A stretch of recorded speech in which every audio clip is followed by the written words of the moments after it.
Okay, I think that Says button live. worked. You did something. See, it says live. Okay, let's see if Five. the button work. Everyone thinks because you're a zombie, you don't know good coffee. Well, they're wrong. There's only one brew that gets my seal of approval. Deadly Grounds coffee is my guilty pleasure. The aroma is so intoxicating. It brings all of my neighbors out of the woodwork. Deadly Grounds coffee. Coffee to die for and zombie approved. It's good to get a little deadly. Use the front door! Oh, they're so disgusting.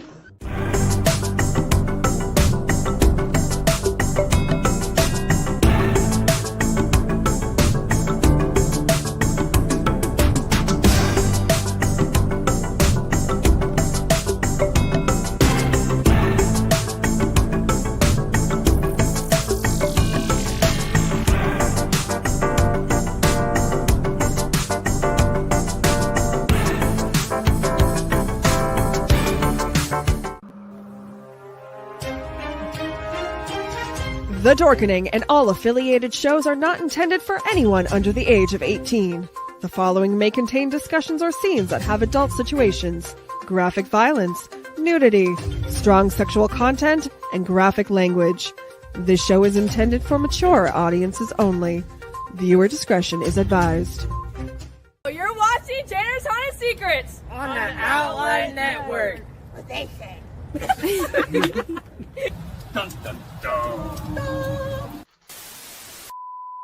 There's a secret sound hidden deep within the center of the earth. Until you listen closely enough, you can hear it. And it sounds like razors through flesh. We are merely here to turn up the volume.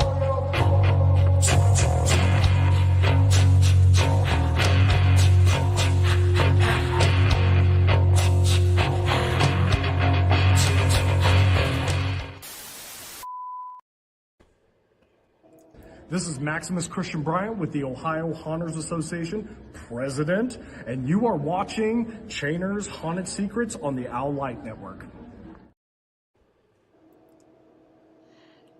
And I'll tell you now, it is Wednesday, and we are doing another wonderful episode of Chainer's Haunted Secrets.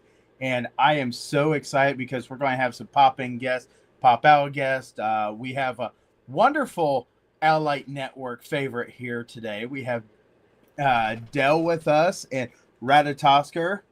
And I don't know what he's drinking already, but he's starting out. He's got some 99 espresso. I don't know why they call it's espresso instead of espresso, but it's double espresso. I'm drinking coffee, so he drinks coffee liqueur while I do so. But since it's 99, it's 100 proof. So, yeah. So, absolutely so happy to have you because I didn't know how I was going to entice you to come on this show, but we found something finally.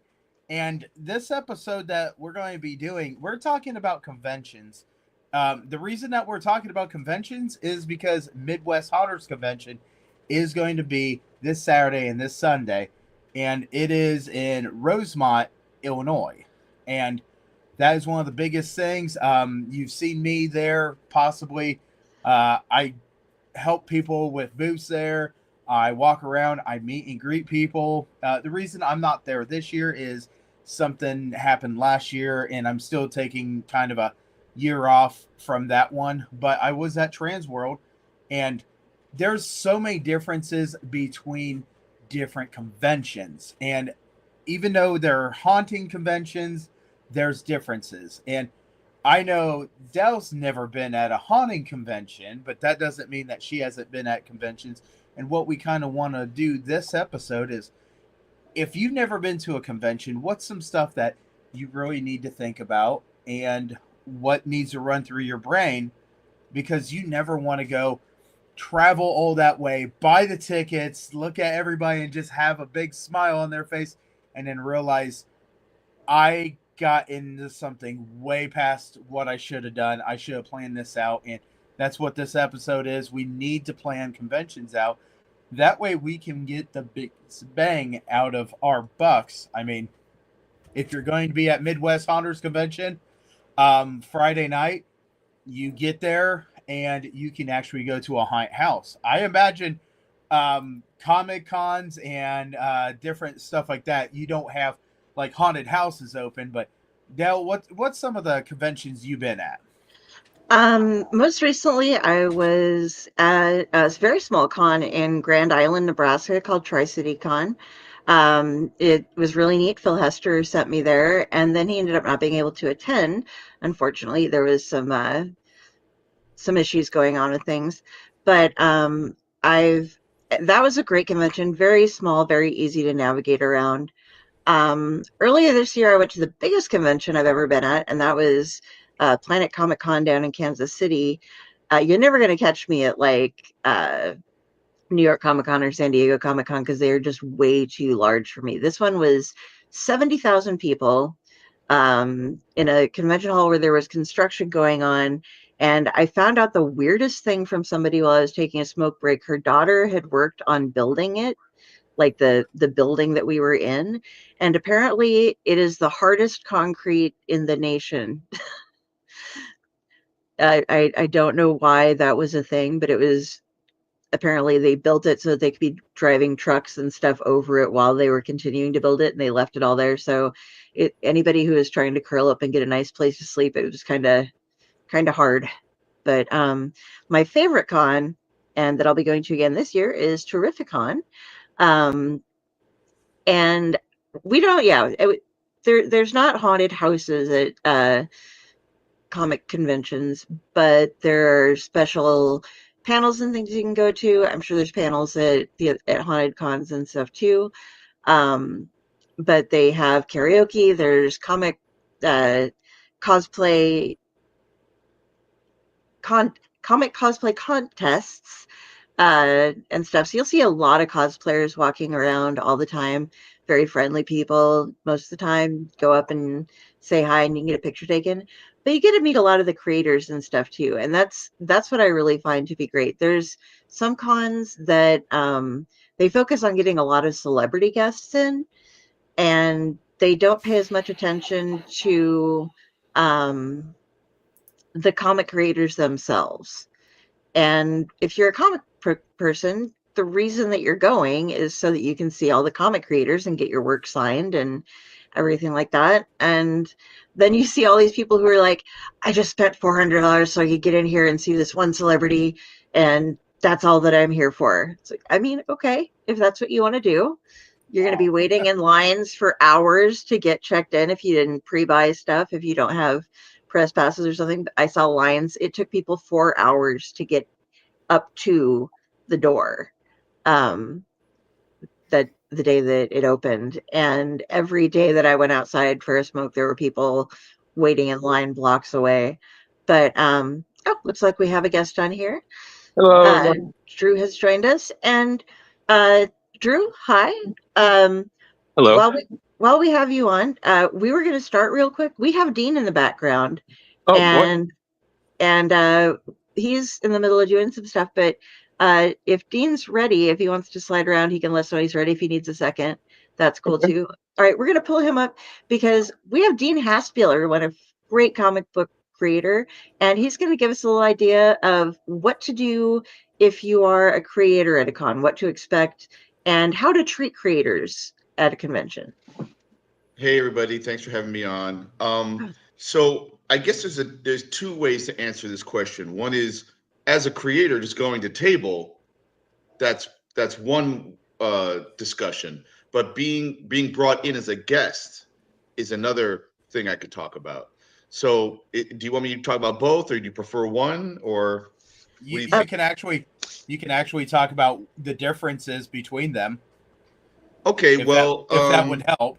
Or both, that'd be great. Sure. So how do I put it? All right, so if I'm going and tabling, just like, hoping to set up a table, usually at Artist Alley, at the bigger conventions like New York Comic Con.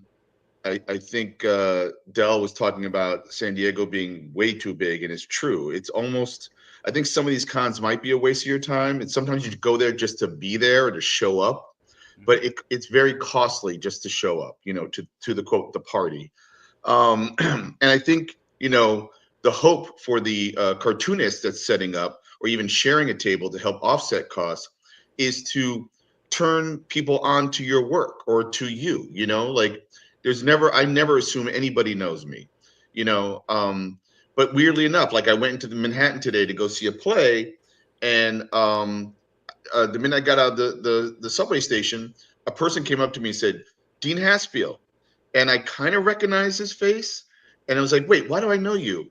And he was like, oh, we hung out at Asbury Park years ago, and he remembered me. So, you know, I guess I'm not a celebrity, but I guess, you know, if you're into comics, you might recognize my face. And so, you know, there's that, right? Right. But the point is that you want to turn new people onto your work, right? And you also want the people who already support and cheer you to swing by the table as well. So you are there at a comic con to sell comics.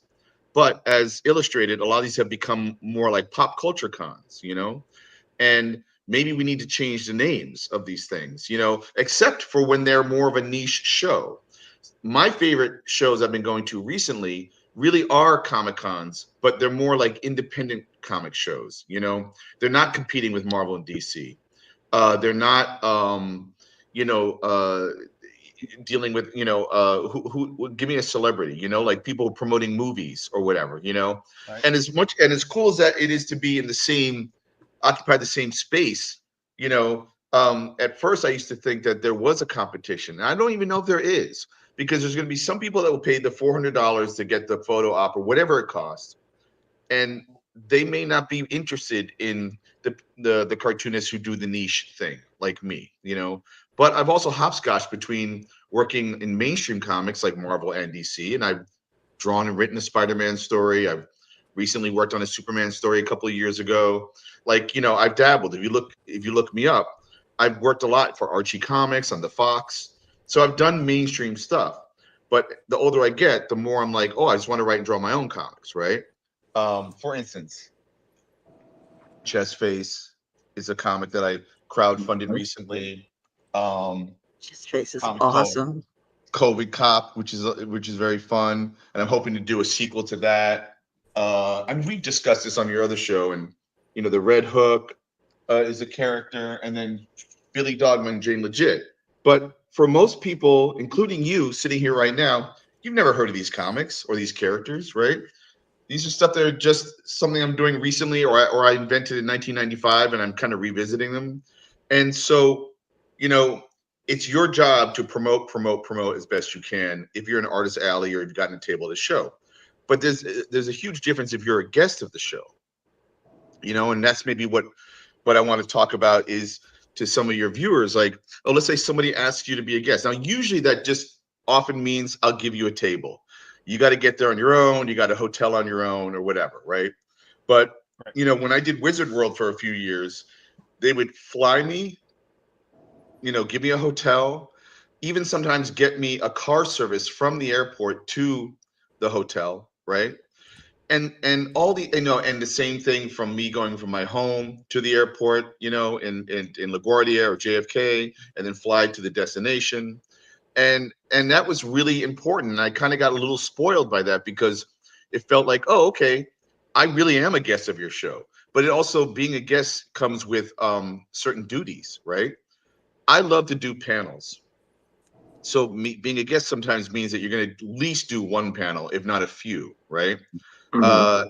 And it depends on your personality. Some people are shy and don't want to talk, but I'm like, it's a communication form. We're communication artists. We have to communicate our ideas and who we are, right? So you got to buckle down and be able to do that. Don't be so shy. Even if you're naturally an introvert or shy, you got to break out of that. I don't mean try to come up with like the elevator pitch for everything, you know, like to me, that also feels like a little Hollywood. So just be real, be who you are, authentic self, whatever. But I do think when you're a guest, you know, they have the show has expectations of you as well. They're using you to hopefully sell some tickets, right? Oh, so and so is going to be there. You know, I like Dean. I'll go to the show. You know, there's about 10 other people there as well. I don't think anybody's ever going to come to a show just to see me. I mean, that's ridiculous. But there are writers and artists that do that.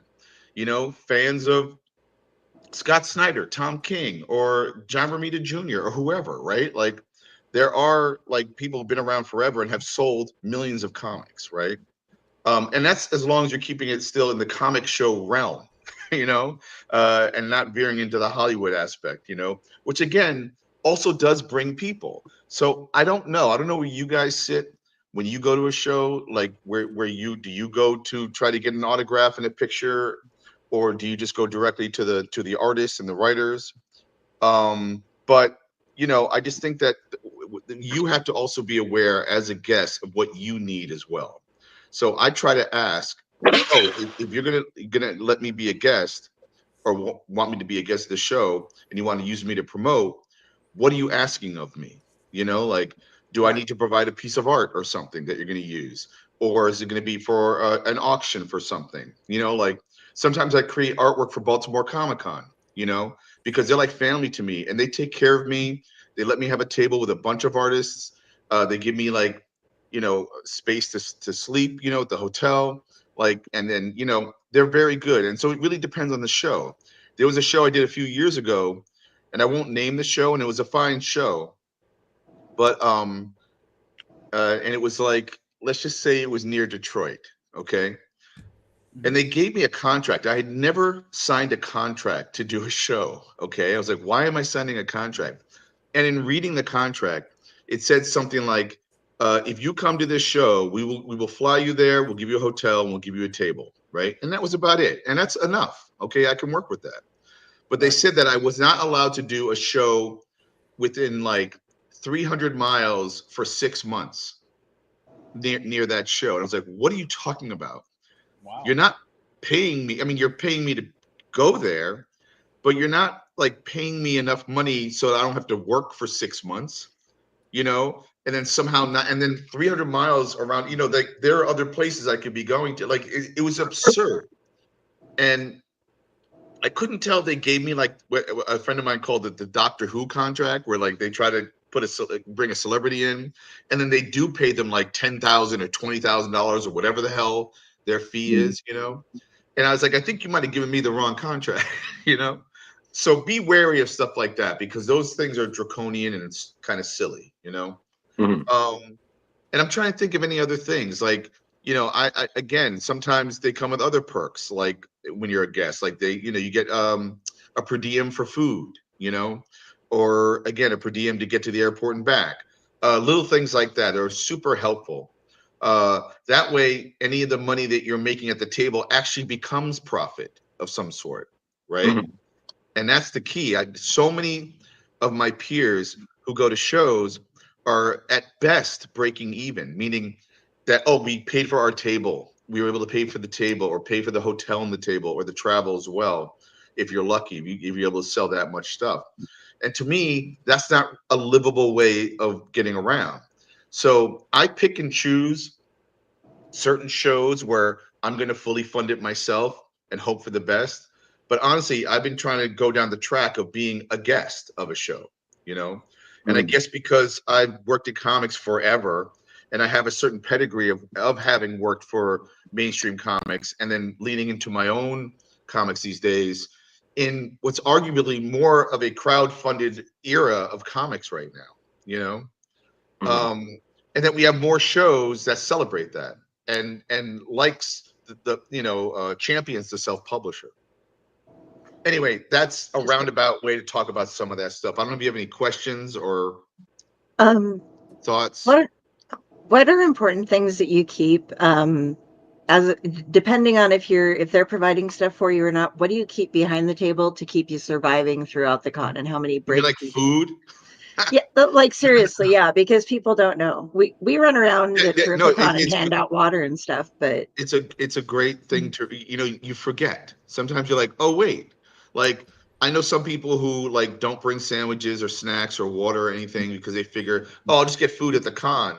But most of the time, there might be one booth of just fried food only, And listen, I love fried food too, okay, but that's not really the best way to sustain yourself, especially when it's 2, 3, 4 days in a row. Build into your plan to have some food, you know. Also, I think it's important. What I like to do as a guest is I like to also, especially if it's 2 to 4 days, I like to bring a friend or an ally or somebody so I can walk around and check out the show, you know. And yet have somebody be at my table so that for sales. Excuse me. Breathe. Some water. I'll be right back. So he's absolutely right. I've been a person that goes to these shows before. Mine's always been haunted houses and stuff like that. But I've also been a person that has been a guest with the OHA, and everything is here's this at the booth and everything. And then I've also been one of the people that helped sell everything, which, you know, they bought a ticket to have merchandise there. They're not a guest, so they actually had to fork over the $1,000 or whatever price they've had to pay. And it always seems like you always need that extra person with you. Sometimes it keeps your sanity because you're not going to have constant people coming to see you. Well, Sorry, Drew. Go ahead. Yeah. So I think also it's kind of the way you look at it is it's kind of like being a theater kid. You know what I mean? You could be on the stage, but then when you're working stage crew, it's a completely different understanding of the thing. So it's the same thing and it's the same thing it's a difference between being in the show and being in the audience. So there's a certain kind of majesty there. When you're just a fan, you're going, you're seeing the people, you're doing anything. But when you are a cosplayer, you're dressed up as a character and people are going to take your photo, you know, and such. So there's the attention depending on what the costume is and such. And then if you're working a booth, you know, yeah, you're there, you know, but it's like Dean said, you know, you're focused in one spot because it's your booth. So if you want to wander around, you have to tell people, hi, I'm going to go walk around. Is somebody going to be here to man the booth? Because if there is nobody, you're stuck. You know, so I think the thing people forget is, like for us, when we're at Terrificon, you know, or any con we're working. Yeah, we're having a great time, but we're working. So we're, you know, conducting interviews, recording panels, taking photographs of cosplays. Like we don't actually have a physical one, but we're on the clock. You know, and don't get me wrong, it's not like, oh my God, like, yeah, we're having fun and we're allowed to wander and do whatever, but there are still responsibilities. So I think it's kind of piggybacking on what Dean said, you have to know why you're there. Because once you know why you're there, everything else is crystal clear. Yeah. No, and nobody likes to talk about all the alcohol and the sex that you know. Oh yeah, the after party is nuts. Like you definitely no. Listen, Pyle. Afterwards, you have to have cigarettes. You have to stretch, okay, and some jelly. Some KY jelly helps too. Yeah. Because, you know, and then on top of it, you have to also, you know, you have to you have to know if there's a theme. You got to know if there's a requirement. You got to know if there's a fee. Okay, you got to know the passwords. There's an extra cost to bring a puppet in. The NDA agreements, you know. Yeah, exactly. Like, you know, you have to know, like, is it a puppet event? Carrie fits right in.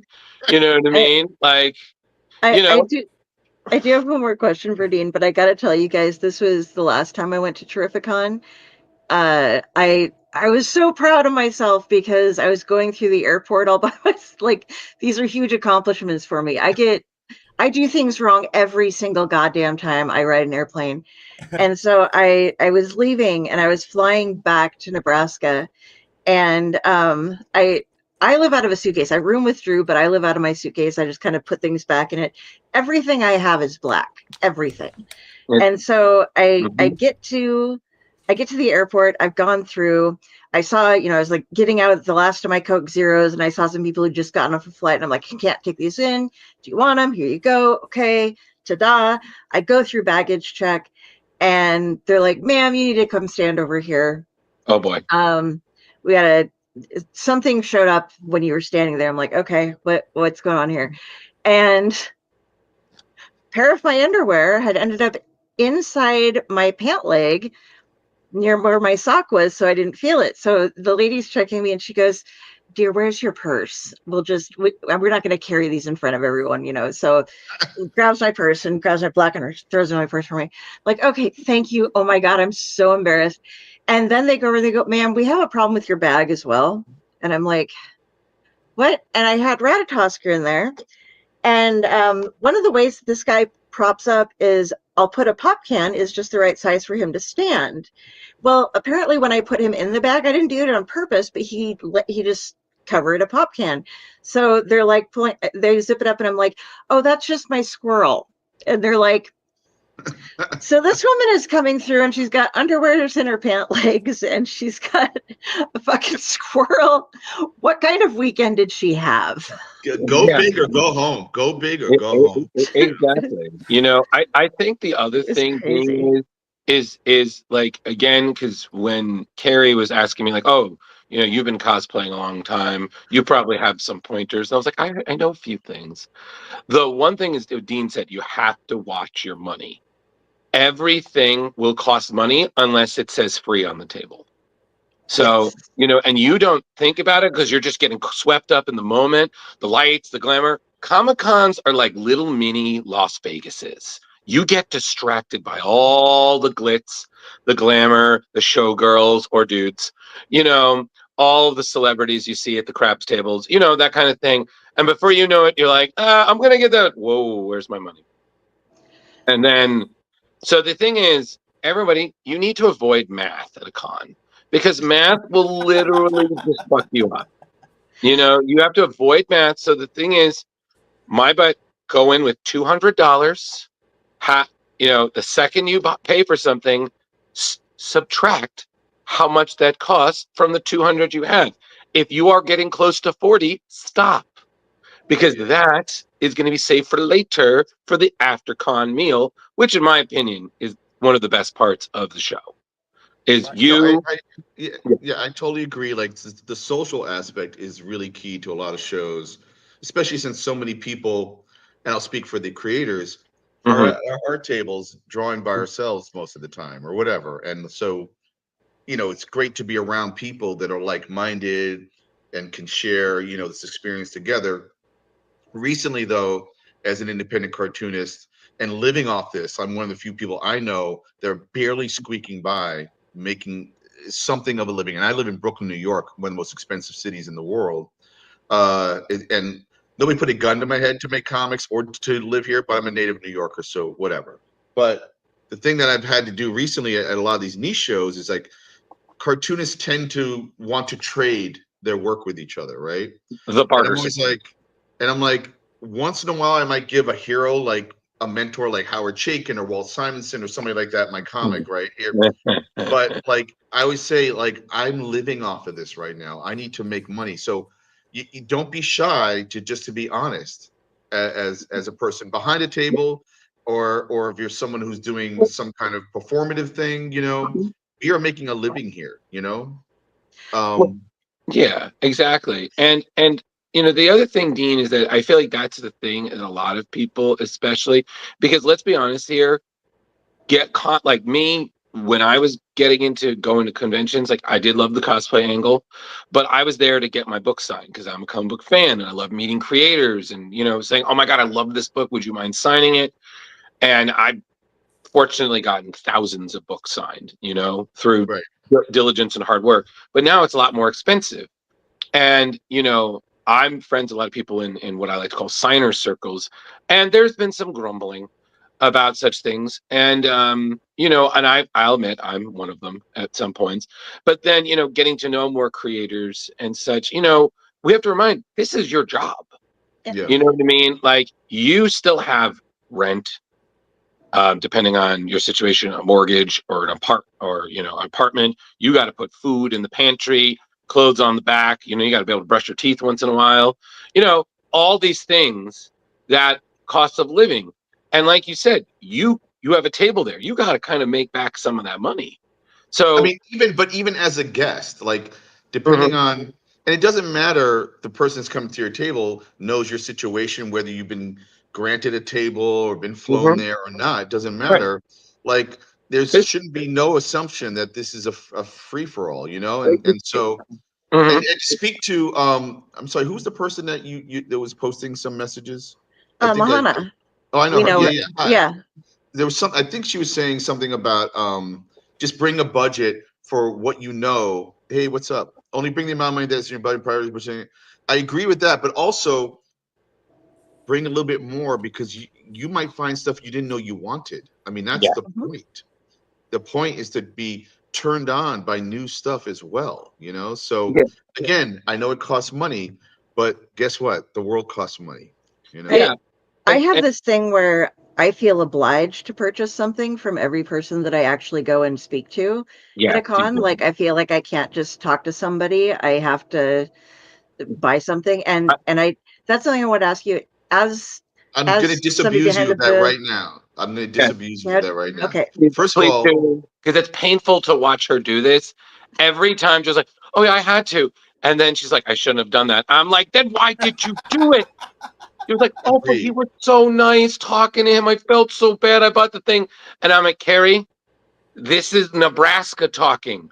You are in Connecticut, which is adjacent to New York. In New York, we don't give a fuck.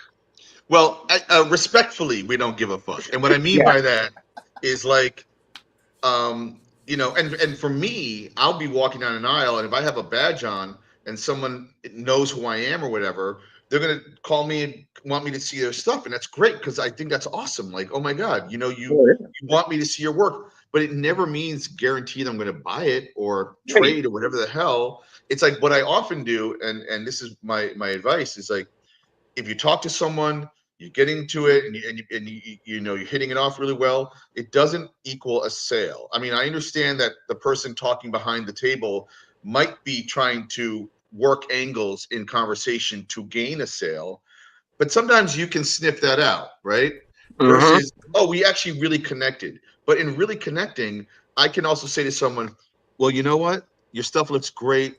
I wish you the best success. I'm still walking around. I got to make my own money right now. Like, and they get it. And yes, there's maybe a sense of disappointment, but I get disappointed 100 times at my table too, the same day, you know, like, so it just is what it is, you know, and like, it's okay to just wish them the best luck. And that's a different kind of currency. There's the one in your wallet, and then there's the spirit of goodwill, you know, and you can be okay with, and that's okay.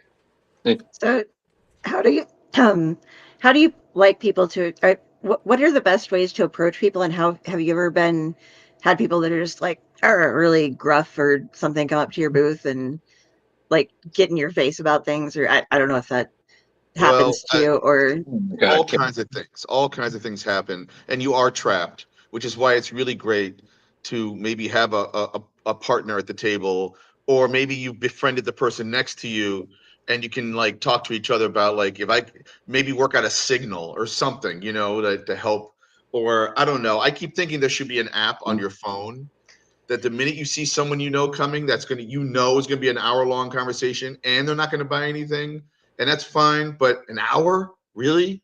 And they're only gonna talk about their life the entire time and not ask one question about you. We've all had a conversation with this kind of person, right? And after a while, you're like, oh my god, they came here for therapy or something, you know? Like, and I'm not a therapist, but I always thought it'd be cool to build on my phone a button that, like, within 2 minutes of me hitting it, it fake calls me from somebody, you know, so I can be like, oh wait, I got to get this, I'm sorry, and be able to, you know, use it as a way. But also sometimes you're like, after you've done this for so long, you could also be like, hey, it's really great to see you, check out what I have. Oh, this is my newest thing, take a look at that, you know, like, bring it back to the table, take it out of like it being all about them, and make it about you again. You know. Carrie, we shall use the code now. If you deal with someone like this, we shall call them Claremonts. Okay?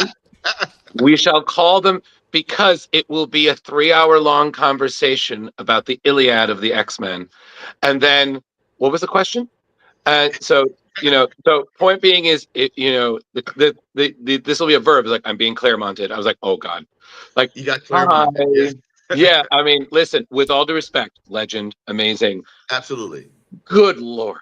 Like I think if we ever have him on the show, we're gonna be like, so we're just gonna pick one point, like, and go. And it'd be like And that's that it. SpongeBob meme, 3 hours later. But it is kind of amazing how he really has worked out how to fix after he left X-Men all the things he hates, and then not only fix it and get to the place he needs to take it, so that he can now tell you the new stories he would tell. And in some ways, I mean, as much as we're kind of making fun of it, it is kind of amazing to sit with a guy whose comic book. I went to the newsstands with John Byrne and Chris Claremont, and I was reading those X-Men's back then. And to be around these people that changed our lives, I think the best sign of respect is being able to tease and parody. I feel like that's the ultimate sign. I mean, Dean, I'll tell you what happened to me with Chris when I started to get to know him a little bit. Oh, God. I went up to him and I was talking to him at his table, and just like for 30 seconds, and I said, "What are you doing these days?" He's like, "Oh, I'm teaching. I'm teaching now." And I said, "What? The art of verbosity?" And he said, and his response to me was, "Fuck you." Hey, listen. He kept it tight. He kept it tight. Listen, Dean, I don't think you've lived until some comic book creator has told you to go fuck yourself, because that happened to me with Keith Giffen, and I'm still very proud of that.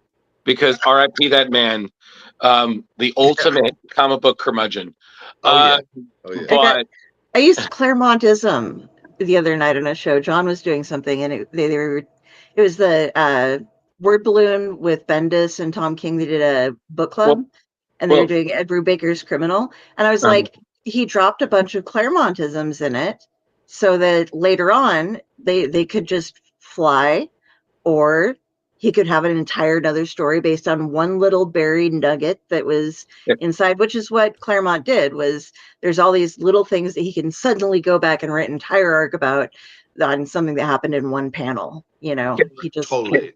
Carrie, I'm sorry. There's a single tear going down my cheek as you say that, as that is the Claremont trope. It's the walking away single tear on the cheek. So tattooed. Now, before I split, I just wanted to ask Pyle on Friday, so this is more about haunted houses, or so this show is about the haunted house industry, as in what you think is in September, October, and we just like talking to people. And what we were talking about this time is conventions, because Midwest Haunters Convention is coming back to Rosemont in Illinois this year, and it's actually this weekend. I'm not going to be there this year, so I said, you know what? Let's talk about differences in conventions and the things that you need to really think about. And you guys are opening my eyes to different things. I mean, because I don't see exactly what you guys are talking about, because when we go to our conventions, everything's on display. People that come in, they'll look at stuff if they got questions. There is just so much to take in that people don't have time just to sit there at a booth and talk. And when they do sit there and talk, usually you're finding out more about their haunted house and what they're looking for. Yeah, but Pyle, but that's the same kind of thing at a con. When you're standing online waiting to talk to somebody, waiting for a creator, you can find a line friend. And those are great, because sometimes you're standing on that line for an hour. And speaking as somebody who has ADD, an hour is like an eternity. So, a lot of it is chance. A lot of it is taking an opportunity. And, I've also been to horror cons. I've worked at horror houses. So I know exactly what you're talking about. But there are some general skeleton rules that apply. Number one. Number one, don't be a jackass. Number two, watch the hands. Number three, if you think it's not going to happen, it will. Number 4. All that alcohol and sex. I mean, yeah, that too. Number 4, that's 3, alcohol and right? sex. Yep. 3.5. 4 if you're nasty. And then, yep, counting. I told you math. And number 5, no matter what you do, comfortable. There's no sex in the champagne room. First things, Carrie, that was a golden rule, pun intended. That the most important thing of all, comfortable shoes. Oh yeah. Yeah. Oh yeah. Yeah. Okay. But Pyle, is this immersive experience type haunted house type thing, or is it a show like? Do you know? I think it's called the Chiller Thriller. Chiller Theater. Where it's more like celebrating horror of all kinds, not just. You're talking about in New Jersey, Chiller Theater. Yeah. You're talking about like Whorehound. That talk about movies, and this is like haunted houses. Like, I paid the money. I'm going to go through the building, and they're going to have animatronics, lighting, and actors come after you. This is the entire industry of that. And so they're getting together at a con and promoting their haunted house, as it were. The conventions usually are ones that people that work at haunted houses or own them go to the shows to see what new products are coming out. St. Louis, Missouri has a convention. It's called Transworld, and Transworld is actually Halloween along with a Christmas show mixed with a escape room show, all mixed together. And that is the biggest haunted house convention in the world in St. Louis.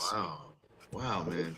I never even knew about this. I mean, I knew about like a horror convention that are classic, which is adjacent to comics, but the actual, like, I guess, do they also create products that you could use in your horror house? Like, yes, I don't know, a chainsaw or a mirror that does something, or a hose, or. One of the things that last year at Midwest I came across was called Haunt Saw, and this is a brand new electric chainsaw that he's actually been able to put switches in there that when the blade hits the ground, it makes a different sound, and it has perfect idling up and idling down. And if you're an actor that runs a actual chainsaw, this is the closest one that I have found to really, really mix with it. So this is where you go and you find this type of stuff. They also have Let's Scare Cancer. They have a booth there that is a fundraiser for haunted house actors or staff members that found out they have cancer. And that's one of the big ways with them too. Wow. So we absolutely... that sounds fascinating to me. I was just saying, one of the last things I could talk about when you're a guest of the show is, and like at Terrificon last year, I had access to the green room being where like the comic book guests also shared, at least in this convention, the same as the celebrity guests. So I was hanging out with like Eric Estrada and the guy who plays Spock on the new, Star Trek, and like all kinds of cool stuff like that. And it was just fun to be considered that I too, as a person who creates, like, actors, but I'm a writer, artist, that we would share the same space and be able to mix it up and have conversations. So, it is cool. And you get to be, I get to be a fanboy myself, which is a lot of fun because it's energizing, you got to still be a fan, even when you're making this stuff. It's important to still, access the fan inside of you, because that's kind of one of the, you can become a professional, but one of the reasons why we do what we do is because we love it so much, Right. Absolutely. Unless you're Keith Giffen. He fucking hated his job. Why are you drawing? Because I have to make money. I'm not going to go see the goddamn movie. I don't have any interest in it. This is just a fucking job. No. Carrie, you're missing what it was. It wasn't that wonderful, but it wasn't that he hated his job. He didn't like going to panels, because when people would come with questions like, "Oh, what was this?" It was like, "I wrote that 30 fucking years ago. I don't remember." I don't remember. That is very much Keith Giffen flex. So speaking and then maybe I'll leave on this Keith Giffen little thing, but Go I was for it. offered a script to draw Justice League Adventures or something like that, and like Batman animated TV show, there was Justice League Adventures. So I get the script, and it's written by Keith Giffen. And the thing is, when he wrote the script, he did not know who the artist was. It was in the drawer for an inventory issue, as it was what they would call it, right? So that they would have a comic ready in case someone was blowing their deadline. Then they would have a comic ready to shove in the schedule, right? So he had written this inventory story, and as I'm reading it, knowing that he didn't know who the artist was, but he was such a proficient artist himself and storyteller, it was perfectly written. I totally knew exactly what he was asking for, and then I would add my flair to the layouts and the storytelling and whatnot. Right. But it was like such an incredible document. I didn't talk to him, and I didn't need to talk to him. Because it was all there. And then years later, when I met him, I was like, I drew one of your stories. And we walked around a little bit, and he was half a curmudgeon, but the other half, I could see there was something about him, like it was a little bit of an act.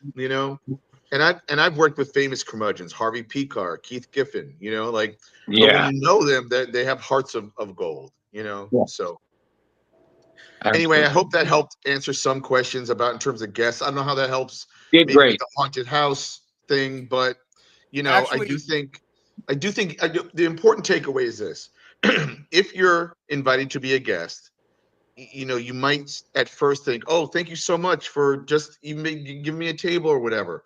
But remember to ask for what you need back too, and sometimes you don't know what you need until you go to a show and you're like, oh my God, I don't have any food at the table, or I need somebody to hang out with me while I go run to the bathroom, or whatever, like just kind of like just really basic stuff, You forget that sometimes, or just Sharpies to sign a comic book with, like you forget these things, or a stand to hang stuff up and that kind of thing. So anyway, just like remember to be able to ask for what you need. What were you gonna say, Friday? I just have one thing before you go. Thank you so much for giving my dad and I so much to share and to read. Oh, well, that's really kind of you. I mean, I appreciate that. You very much for being in the industry you're in. Thank you so much. And I love your background, unless you really are in a cemetery. No. This is at a cemetery of a loved one on the way home, but also my other show is about Corpse Garden Chronicles, and we talk about cemeteries, we talk about death and dying, and I want people to know that it's a normal thing and you're not alone. Oh, and I'm dealing with, we all deal with this stuff, especially the older we get, the more it happens. So yeah. All right, guys. I don't know how I get out of here. Oh, I just leave studio. Good to see you. Thank you for letting me, rattle on a little bit too much, and keep it going. We'll talk later. All right. Absolutely. All right. Thanks. Have a good one. Have a good night. Bye. You too. Thank you, Carrie, for that. Absolutely. And Dean is a doll. I just asked him if he could answer some questions, and he's like, well, I could pop in for a few minutes. And I was just like, aw. I wish my dad was still alive, so I'm be like, it's the guy that drew your comics. You have to say. There you go. But but like I said, cons, like all of them, it's just basic rules. I always say it's not really sometimes the con that's the issue; it's the people attending. So, but again, how do I say this? It's kind of like high school rules. Just they are who they are. So just let the bullshit just right over you. Someone's being a jerk, you're like, all right, cool, you go be a jerk. You'll get thrown out eventually. Within reason. And you can ask Carrie, because I'm usually like her tour guide through cons. She's like, what is that? I'm like, I know what that is. What's that going there? I know what that is. It's that. She's like, can you slow down? No. So he drags me. At the conventions you guys have been at, is there any areas that they basically call the chill out area that people get overloaded? They sit down and so it depends on the convention, because there are cons where they do have areas where you like usually, correct me if I'm wrong, Carrie, but usually eateries will have chairs and whatnot. I mean, at Terrific Con, it's carpeted. So especially near like the entrance to the con stuff, people are just sitting down, chilling. They're just yeah, it's like a garden they plant, man. You An know what I mean? outside area where you can go have a cigarette, sit at a table, or it's nice there because it takes place at the Mohegan Sun Casino. This will be their 10th year in a row being there. And so there's topiary and shit out there. You can sit on like a bench beside some trees, It's really great. Or at Planet Comic Con, and it's in a casino. So if you get overwhelmed, you can go out into the casino area or some of the soft benches that are outside of the con to chill out. When I was at Planet Comic Con, like I said, it was the hardest concrete ever. And people were just kind of laying around there, but they left a space of about 15 feet between the walls and where all the booths, the backs of the booths were started. And they lined it with chairs so that people could sit there, or else all the areas they had this company called pop-up lockers so that you could store your stuff and not have to carry it all around.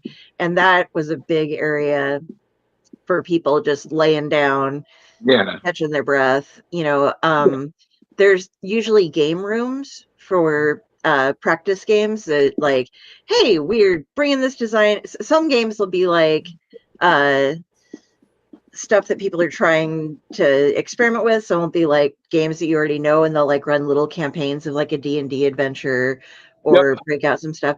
I helped play test a game while I was there. I spent like 3 hours sitting at somebody's table helping them work out the logistics. And I'm one of the people who is good at finding if something is broken and exploiting it and showing them how, like, you might want to fix this because look what I just did. I threw the entire game off with one move, or something.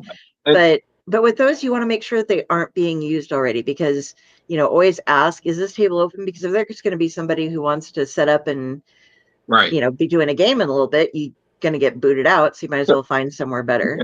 And the other thing that's important is, especially if you're working a table, know your neighbors. Say, introduce yourself, just be like, hey, remember names. That's important because you can only get so far with, hey, guy, what's up, girl? You know what I mean? And then you just wait till someone says, that's right, Janet. Jake down, so, and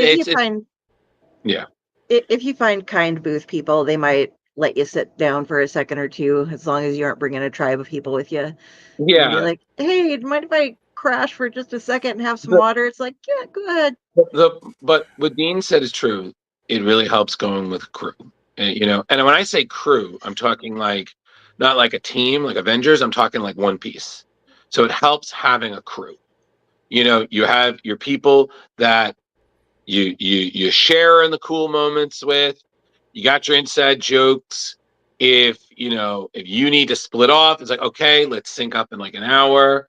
You know what I mean? It helps because also it's sometimes fine going as a lone agent because you might meet new friends. But that's why, again, hydrate, comfy shoes. Yeah, Jenny put together some slides from some of the stuff too. Yeah, hydrate, comfy shoes, watch the money, know your friends, watch the hands. Very important.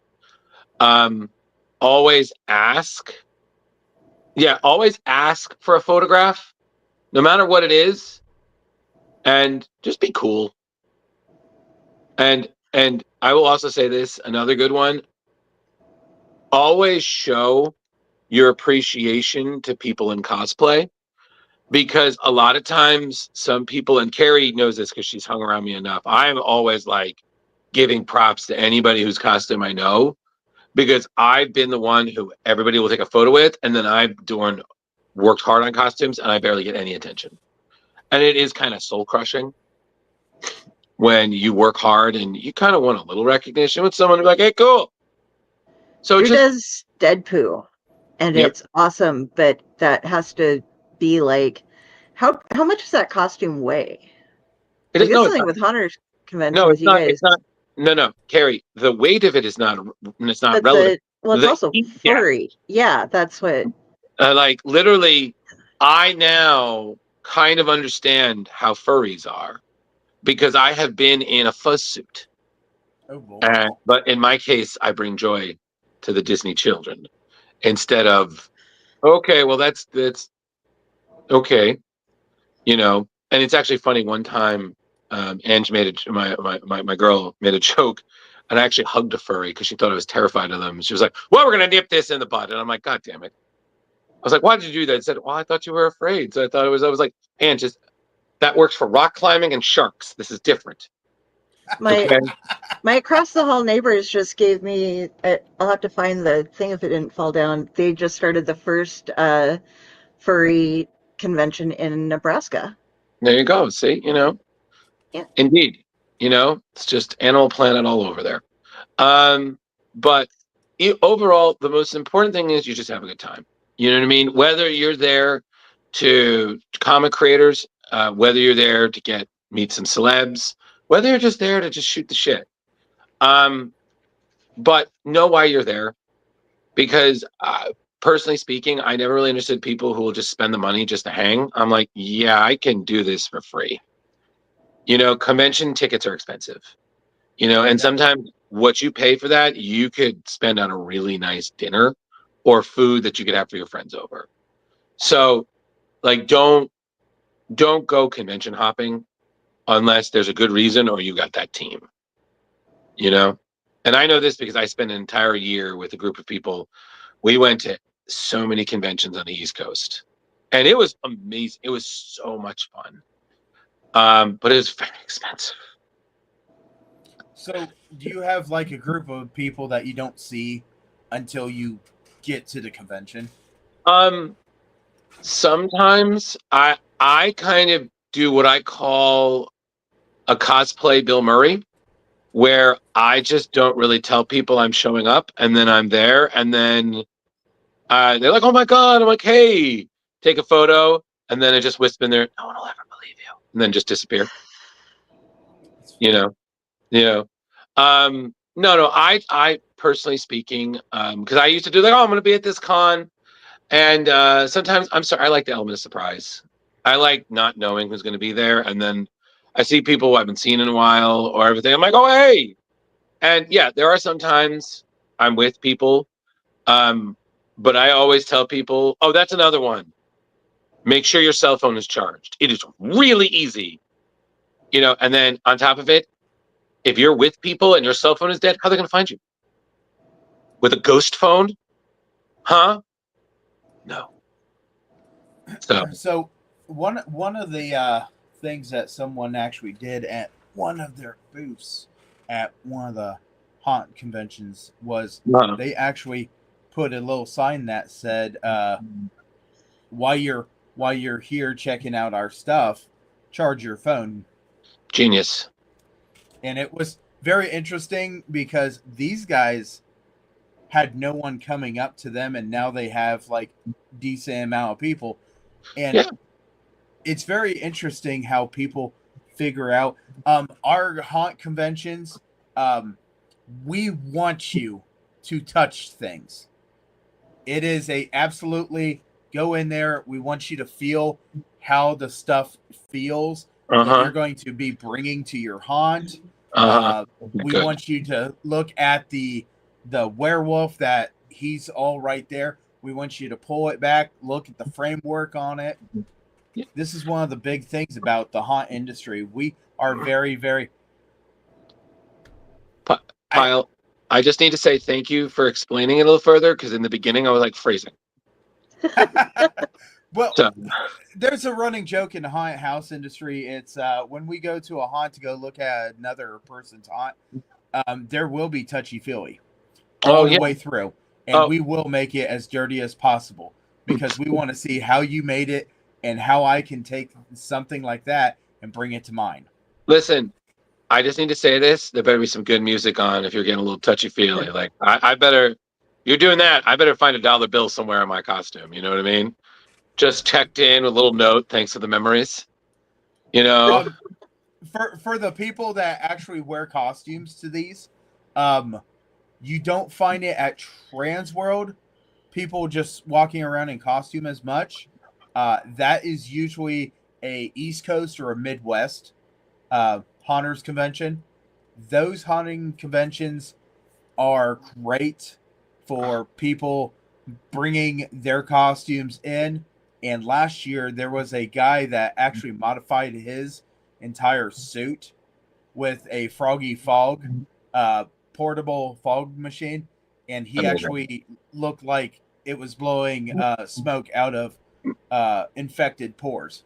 Well, okay, first things first, genius. Also, that's right up there with the genius Carrie cosplay that Miss Sanders saw this year at which con was that, Carrie? That was Planet Comic Con in Kansas City. I'm gonna pull that picture up real quick to.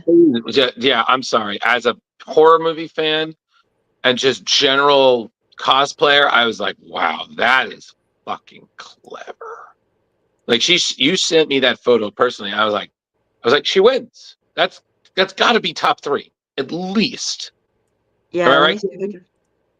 Yeah. Like, I mean, I can only imagine seeing it in person. I mean, that's the thing. Like, you see some of these costumes, and they are immaculate. I mean, I used to feel the same way about some people at horror cons. I mean, the attention to detail, the love, the character. I think the ones that would creep me out was like, I don't know what you are, but I need you to stay away. You know? But I think the funny thing is that every horror con I go to, I'm like, why are there little children here? This is not the place. Like, this is the place where nightmares are bred. Can we not? Because then you see, look at that. How? So I seen that, and I didn't know where this was, but that is actually very, very unique, and I really liked it. Okay, you see the streamers? I saw her go up the escalator in that, and I thought that it was going to be horrifying. And somebody stepped up behind her and like scooped up and held those up so they didn't get caught in the escalator, kind of like a bridal attendant. Because like Carrie, that could have gone so bad. Yeah, Carrie. Yeah. Nice. An undead Penelope? That is the winner for the kids costume last year. Pretty good. That's my darling wife, along with our wonderful puppet that we do not let him be on the show. Yeah, Kyle, I remember the last time we were at the show. There was some puppet madness, and I was like, okay. This is there's no avenue F here for failure. So let's get right away from here. But one other thing that's very important: be careful of who you high five. Okay, and I say this because, and Carrie can back this up. There are some people who personal hygiene is a very foreign concept.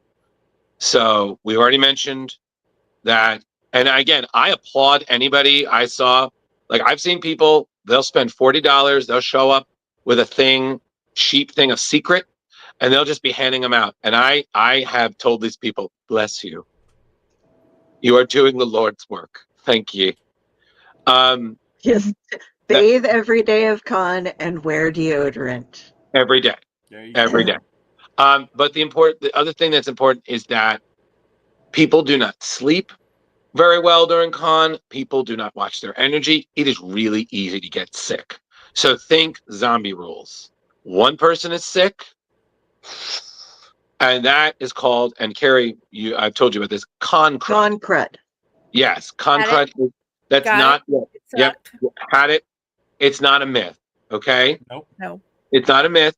So my advice to you, especially if you're at a convention, do not high five people on an escalator. Okay, just going to say that. Watch who you hug. If somebody is coughing and they do not wash their hands with Purell, the answer is we're going to just elbow bump. Okay, there you go. Friday got it. Just hold on. Yep, bump, girl. Yep. And just elbow. You don't have elbows, but Yeah, hey, yeah, no, no. No, he has attitude. There's a difference. But it's just there's Pile Friday. There's just a lot of common sense that comes into it, and for every one person who has it, there are 3 who don't. And we do not look down on these individuals, but we do avoid them. That is why I have common sense classes with my children. Exactly. So the main thing is, it's like Dean said, just have a good time. Have a good time. Oh, yeah. You're there. And then again, the best part is when you're all exhausted, you haven't eaten yet, hydrated, you're sitting at the diner, it's 7 o'clock at night, you're just eating, laughing about shit that happened in the con, just Get doing the ready thing. for the booze and sex. Yep, exactly. Then you're just prepping for the orgy. The after party, the dance, everything. You're getting ready for that other costume, and it's just great. That's just the best thing, is that a con, whether it's you're an army of one or you're with a team, just have fun. Whether you're splattered in blood, wearing a costume, or by God, dressed like a human black hole. Hi, Carrie. Everybody wins. And by the way, one more thing. I just need to clarify. Being her roommate, when she says all black, I've literally nicknamed her suitcase the Void. It's just darkness. She just opens it, and it's just, I was like, and what is it? I was just like, I didn't know shadows came in such lovely arraignments. So just need to say that. But Carrie has also commented that I, as a roommate, am by far the most. Well, I mean, Carrie's told you all the stories, but it's just basically like being roommates with the Flash. Everything is nope, good morning. It's just like, oh my God, I'm just exhausted waking up. That's funny. But, oh yeah, it's pretty funny because Carrie's like, why do I do this every year? But I enjoy it. But why? Because the Drew is wonderful and he is a gift. I can't. Friday, I appreciate that, but I still think you should save your receipt. And that's just out of just knowing 2 years, 2.5 years. I've lost the receipt. Yeah, but you know what? We'll make an exception. We'll give you store credit. But Pyle, you were asking a question. So at your guys' conventions, you guys have a costume ball? A costume contest? Yeah, there are usually party? Yeah, people will be cosplaying all the way through, but then on the designated day at Terrificon, which is the main one that we kind of talk about, it's on Sundays. So some people like Mahana, who is in the chat, she's pretty much a professional cosplayer, and she will wear something different every day. Some people wear this day. Yeah, it was so awesome. She kept stopping by our booth as somebody new. It was great. And they save the big ones for the Sunday thing. And you'll have everything from little kids, right? But they kind of have it all as one. They don't have it broken up into children and adults, really. Well, they have the kids parade. And I think they just consider all the kids to be winners. They don't want to like make any kid feel bad.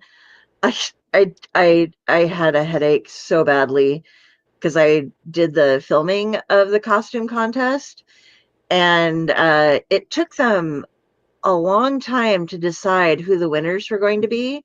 And this one little duder was dressed up as the Hulk, and he had the like big fists that made noise when you smashed.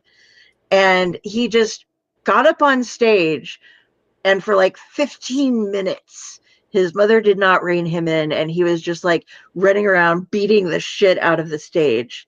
And while they were trying to like confer and decide who was going to do what, and this kid was just having a blast. But I had 15 minutes of footage while we were waiting of this kid just beating the fuck out of the stage and being Hulk and being like, ah!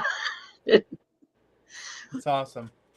So how do they do it with you guys? So we'll have a monster ball, and everybody has different costumes. It's some of the costumes that you've seen on the floor, and then you have some of the costumes that you haven't seen. Last year at Midwest, there was a entire group of 13 people that were doing something, and no one knew exactly what they were doing. And then finally they got there, but they got there a little late, and they did not get into the judging. But they actually had every single different character from 13th Ghost. Every single What? person. No fucking way. They did a great job. Wow. Holy how good? They were really good. Even the person that did the child baby was was like running after people, and he had drool and everything running down him. Yo, I'm sorry. That if I was a judge, like, no, this wins. I don't care what you are. I don't care. That wins. Like hands down. Like no, don't question it. When do you see that? You know what I mean? Yeah. I mean, I talked to people, and there was one group that the guy who comes in every year, Drew, that we see that has like, he's all in blue as a barbarian, but he's a video game character of some sort, and he has a crew that comes with him, like an archer and all the different like fantasy role-playing game crew. I can't remember what game it is, but they were like, yeah, the prize isn't enough for us to come in anymore. Really, it doesn't spread out far enough to cover us coming to the con anymore. It's like, are you only playing for the prize? Like, you know what? Listen, because that's some people kind are of unfortunate. I mean, like, that's cool, but you're doing a really cool thing, and you're getting a lot of smiles, and people just adore you. And you could probably, if you had business cards, like do parties, and they probably do, because I think they're probably a professional crew. But you know, it kind of made me a little sad that the way that the one guy was presenting it, or maybe he was just having a bad day, you know, was just like, the only reason I even come here is to try to win the costume contest, and they don't pay enough now. It's like, but they don't Carrie, have to pay anything. Carrie, the thing being is that some people, fortune and glory, you know what I mean? Some like, I get it, you know. And there are some people that they put a lot of work into their costumes. So when they win a contest, when they win money, you get it, you know. But for me, I've done I personally speaking, I never cared. It was always about the experience, the good times, the vibes, you know. So anyway, if that's what they want, then that's what they want. That's who they are. That's who you are. So it's just about, again, once you know why you're there, everything becomes clear, you know. And yeah, so just sorry to hear that, but you know, still here for a good time. You know, and it's so funny that you bring up like the little kids, because there are some great kid cosplayers, and it's always nice to that. You know, I just think the ones that I enjoy are that you have these kids that are just losing their mind, and I'm just like, where's your parents? Can someone reel in the Hulk? Do we have is there a Coulson nearby? Can we just, you know, sun's coming down real low, big guy. So, you know, do you guys do stuff? We bring candy. Leo provides a shit ton of candy. Leo believes in enticing people to the table with sugar. And I tell him, you have to stop feeding the animals because they will come back. And they do. And the thing I enjoy, having been a teacher, is no matter how old you get, kids still think they're really slick. Like you don't know. And sometimes I like humoring them because I want to be like, oh, did we think somehow that this plan would work, Charlie Bucket? Like I remember one year we had this kid who... I know this story. Yeah. I'll tell it again. This kid came in, he took like one big handful. And normally we're like, you take a couple. He took a handful. I was like, okay. And I was like, fine. And then he came back like 5 minutes later. He was like, I'm sorry, I'm kind of getting this for my brother. So I was like, okay. He tried coming back a third time. I was like, no. Two scoops of raisin is more than enough, my man. Like, respectfully just speaking. handfuls of candy. Yeah, it wasn't just like, he handfuls, the claw. Yeah. Came in, descended upon thee, and grabbed many of the Tootsie Rolls. It's so fun to see people do it when Drew's at the table because everybody has their own thing, and he'll just be like, "Okay, you can have 2, but only if you promise that you're going to brush and floss this evening." Excuse it's me. So cute. No, it might. It's nice. The parents enjoy it too. Of course, because I'm if they're not going to listen to the parents, they'll listen to a stranger giving them candy, right? Is that not how that's supposed to work?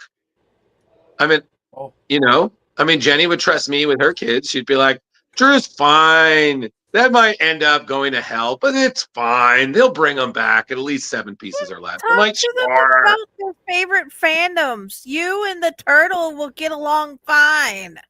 There's a turtle. Have you told Stephen King about the turtle? I'm so confused. You know what I mean, Ninja Turtles. I know what you mean. No, I know. Listen, come on. You can ask Carrie. I'm essentially a 6'2" big kid. Yeah. If you had turtles and you came to our convention, you're gonna have Mr. Cooper hanging with Mr. Cooper. It's gonna be going on. It's gonna be Coop sitting around talking turtles like. Yeah. Let me tell you the secrets of the ooze. But I think the other thing being that's great is that when you start small and then you expand, it really is kind of like your own personal MCU, like you're Iron Man, and then suddenly you have Avengers. And that's kind of, personally speaking, how Splash Pages kind of was. It was a bunch of us, and then it just kept expanding. And even now, over the last couple of years, I mean, we've had Carrie is now part of the team. The little fuzz bucket over there is inevitably latched on, kind of like a poltergeist. And then you have people like Mahana, who's watching right now, who probably will give an emoji. Who, as I joke, followed the Carrie method. Hi, I'm a fan. And then something, oh, we keep seeing you. Come on the show. Oh, okay, so sure, I can do that. That's what happened to me. That's the whole reason why I'm here. But I think it's just really great when you have like a team and people listen to you. And I'm like, this is a horrible idea. I have no idea what the fuck I'm doing. So what would it be like to have a Ghostbuster in full costume with like proton pack and little thing wandering around a haunt convention with all the undead and ghosts? Like you mean like the 13 others? You get a lot of Ghostbusters at haunt conventions. There's Ghostbusters that come to haunt conventions. He probably has a bunch of supernaturals come to haunt conventions. This way, we seeing Ghostbuster at a haunting convention is like seeing Deadpool at any other convention. Okay, Jenny, I'm going to respectfully disagree there. Okay, I came across like 4 the last convention I was at. Honey child, hold on. Wait 1 second. First things first. I'm still the realist. Second thing, had to. Second thing, Ghostbusters are always a delight. Everybody knows who we are. There's always one person that acts like they don't, which is always really funny. 2, Deadpool's range from way too in character to just funny. It's either one or the other. They're so annoying that you're like, wow, you are very in character because I don't want you here. Or that's funny. Okay. So I wouldn't say Ghostbusters is the same thing, but no, I didn't say it was the same. No. Good. Jen, I know. Number. Oh no, I know. But it's the same thing. Like he's talking about supernatural conventions. I was like, I guarantee there's a couple of Winchesters or a Castiel going around just, Sam, get the salt. So when it comes down to these conventions, Trans World is very interesting because this is the big one, and you pay a lot of money to be there. But the way that they operate is the lower the number, the more intense the show. And we actually, at that show, have a dark to light atmosphere. As in, like, you have the big animatronics, the giant spider. We even have a dark room that all the animatronics. Wait, stop. Did you say giant spider? Yeah. All right, I'm out. Nope, can't do it. You can ask Carrie. Nope, that's where I draw the line. Carrie, I'm gonna go. He said the thing. I can't do it. Okay? I can't, Pyle. I can't do it, okay? Jenny's so much stronger than me. I can't do it, okay? I can't handle the giant. I don't know what Jenny's afraid of, but it's I'll take that. I've woke up with spiders in my nose. Okay, cool. So snakes. I woke up with snakes in my bed. Okay, Jenny, Jenny, Friday, honey bun. This is not Friday's House of Horrors, okay? No, but it is Friday's House of Horrors. Scorpions, spiders, snakes. It ends up with a Friday crying. Yeah, okay, I just want to point out, I'm glad someone said "oh my," because I was just thinking that too. Listen, the thing is, and again, I've been to horror cons. Horror cons are great. I think the funniest thing is that when you have people who are just such good sports that you can just talk, like, I'm a Supernatural fan. If I saw a couple of Winchesters, I know exactly what I would say. You know, it would you're just yelling some random gibberish in a deep voice, or you just put on Eye of the Tiger and see what happens. Yeah, but he's talking haunter cons, which are slightly different than horror cons. No, I know. I understand. I understand. I've never been to any of these that he's describing, but having worked in a haunted house, you know, I've heard of them. You know, because the people in the house like to talk. That's the thing people don't know about ghosts. We chat a lot because we're dead. So the Pyle, going back to what you're saying, there's the cool dark side and the light side. Yeah, sorry, I got distracted. Yeah, the cool thing. So they actually have an entire section that the animatronics are in a dark area, that they have very limited light. This is how it would see, or this is how it's supposed to be designed in your haunted house. Then you come out of that area, and then you still have dimmer lights, and you start going into the lighter side, which the lighter side contains like your and then Halloween stuff that Grandma and Grandpa used to have, like your cute little ghost stuff, your Grandma and Grandpa, your escape rooms. There's like 4 trailers that are all designed to be escape rooms. And then you get into another dark zone that is bright because it's the Christmas show. And yeah, it's weird going through that transition as you're like looking at all the blood, the gory, all the fake hands, the disembowelment, and then you start getting into not so gory, and then you get into the people that would be probably at your conventions dealing with like Bloodhound and stuff like that. The ones that have the movie and show stuff. Okay. And then you get into the trap rooms, escape rooms, and small props. And then you get into the Christmas show. Okay. If you buy a ticket for the Christmas show, you can get into the Halloween show. It's the same show. It's on the same floor. It's just divided in different areas. So if you say that you're going for the Christmas show and you get through the Christmas show doors and then you start going in and then you're like, there's a hand, like a disemboweled hand. They don't understand that Transworld is that entire show.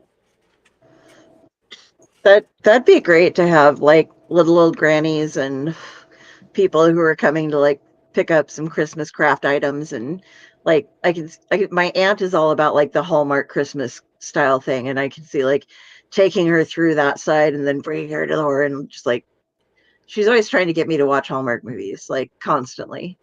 There was a group of people, and I think that this was like a church congregation that went to the Christmas show. And they're like looking at the Christmas stuff. Oh, look, here's the happy snowman in lights going like this. And then they get a little farther in and they're like, oh, look, there's giant inflatables. Oh, look, Froggy Fog. Froggy Fog makes fog that is in like bubbles and crystals and it makes fake snow.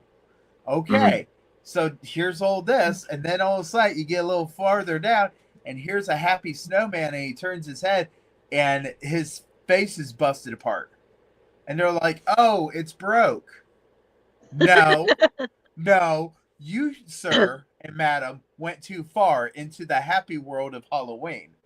And as it keeps on going, he's like, no. Pile, there's a song for these kind of things. It's called What's This? Okay? Yes. So, you know, that's exactly what those people think. Either when it's on one side, they leave Halloween Town and enter Christmas land, or vice versa. It's what's this? What's this? There's bright things in the air. What's this? You know, it's just I can't believe my eyes. It must be dreaming. Wake up, Pile. It isn't fair. So, point being is, you know, please tell me somebody is Jack.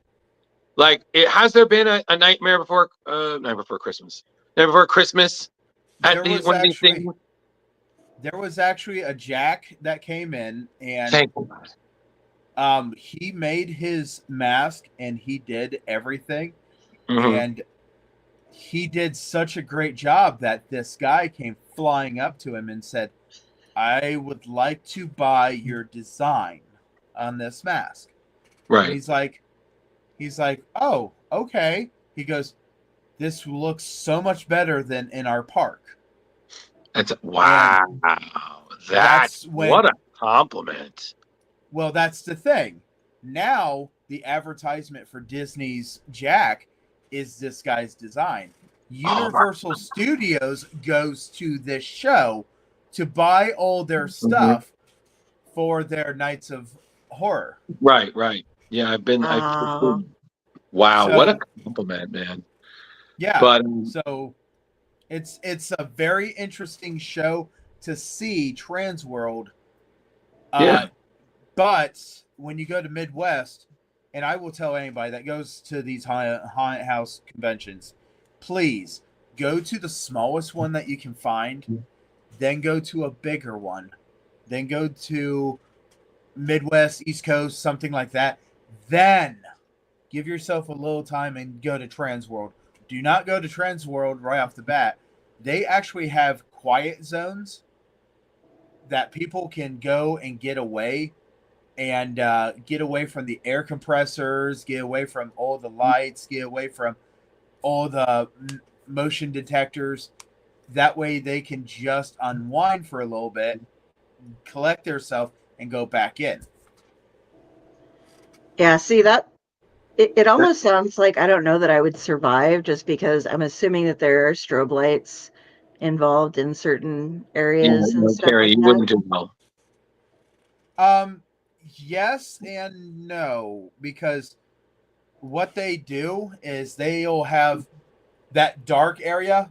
You would not be able to go in there because as soon as the animatronics go through their cycle, there will be strobes somewhere in that cycling. But most of the time, it's bright enough that the strobe isn't really affecting people. They just want to show, hey, this is a strobe light. This is what's going on. One of the companies, they actually made a floor that feels like you're falling in sand. And this is something that a lot of people's like, well, I never thought of that. It makes it very interesting on the sensory systems. And that's one of the biggest things. There was a guy pushing a animatronic around, and it was an animatronic guy that it looked like his entire brain was like pulsating, and he had a trigger on the wheelchair that as soon as he hit the trigger, the guy would bend down and it would spray brain juice at you. Yeah, I'm gonna go with no. Okay. So it's kind of like a gore concert. Yeah, I'm sorry, Pat. I'm gonna go with no. So I'm gonna go with hell no. So actually, I take that back. I'm gonna go with hell fucking no. So Headers and brain juice. Yeah, no, thank you. But on that note, you three lovely maniacs, I'm gonna go. Good seeing y'all, except the one over there. I talked to her enough. One thing. Yeah, there you go. There we go. That's the yep. All right, fine. I'm leaving. If I'm not going to listen to anybody, I'll listen to myself. Dante says thank you. Oh yes. But seriously, everybody, just go to a con, enjoy yourself. It's kind of like the Holy Grail in Last Crusade. Choose wisely. Just have fun. A lot out there. Yeah, it's a lot of cons out there. Do as I've always done. Do the research. See who's going. Budget with yourself. Have fun. You only live once, and do your thing. So, thank you, everybody. Thanks, Drew. Gary, great. Friday night, Pile, get out. Yep,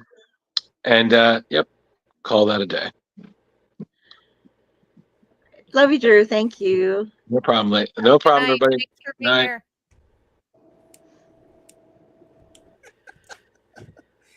So what he's saying is he wants to go to East Coast Haunters Convention one day, which is in Pennsylvania. That's all I heard.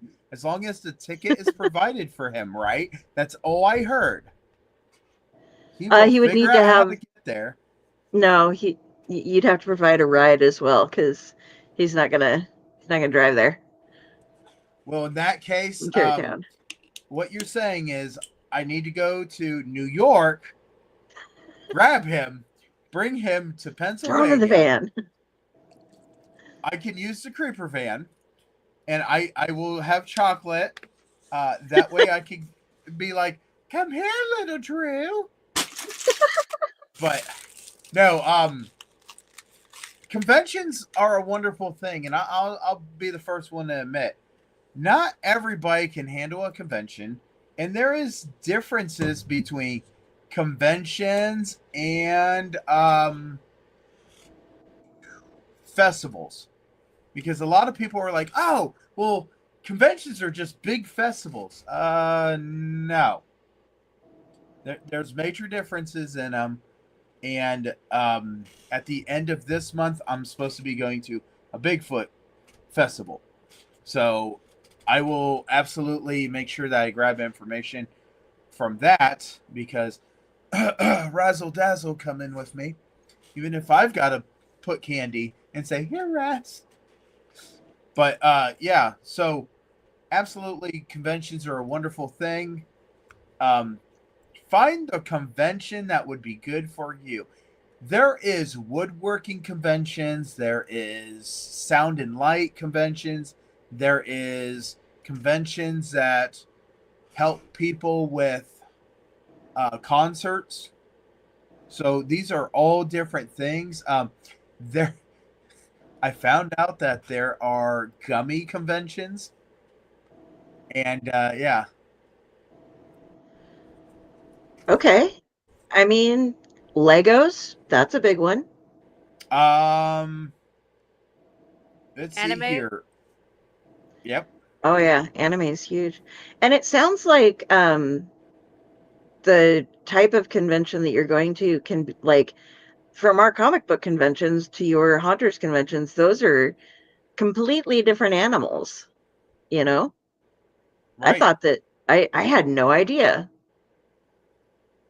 I was just like under the impression that it was a very similar thing. Like you had the haunted stuff and then you'd have like some celebrities in back or something. And But that, I think I was thinking more of like what a horror convention would be like than Right. a haunting convention. Right. And that was that's there's even a paranormal convention that deals with, hey, if I want a spirit box, that's where I'm going to go. They just had one of those at the Reformatory in Ohio, which is kind of funny because Ohio Haunters convention is coming next year. Mm-hmm. So is it now? Yeah, it is. It is. And we invite every mother because it's Mother's Day weekend. That might be good. That might be bad. We don't know. But I'll tell you what. Want to come? Hot mothers will absolutely go to a haunted convention and look at their families and say, I want McDonald's on the way. They don't care. When you're a haunter, it is almost a die-hard thing. Kind of like comic book geeks or comic book geeks to the maximum. I mean, they will get in an argument over what issue was what. Haunters will get in an argument over who can use the most slime in a design. And when I say slime, did you know the haunted house industry is one of the number one consumers of body lube? Wow. I did not know that. Motion pictures for horror movies is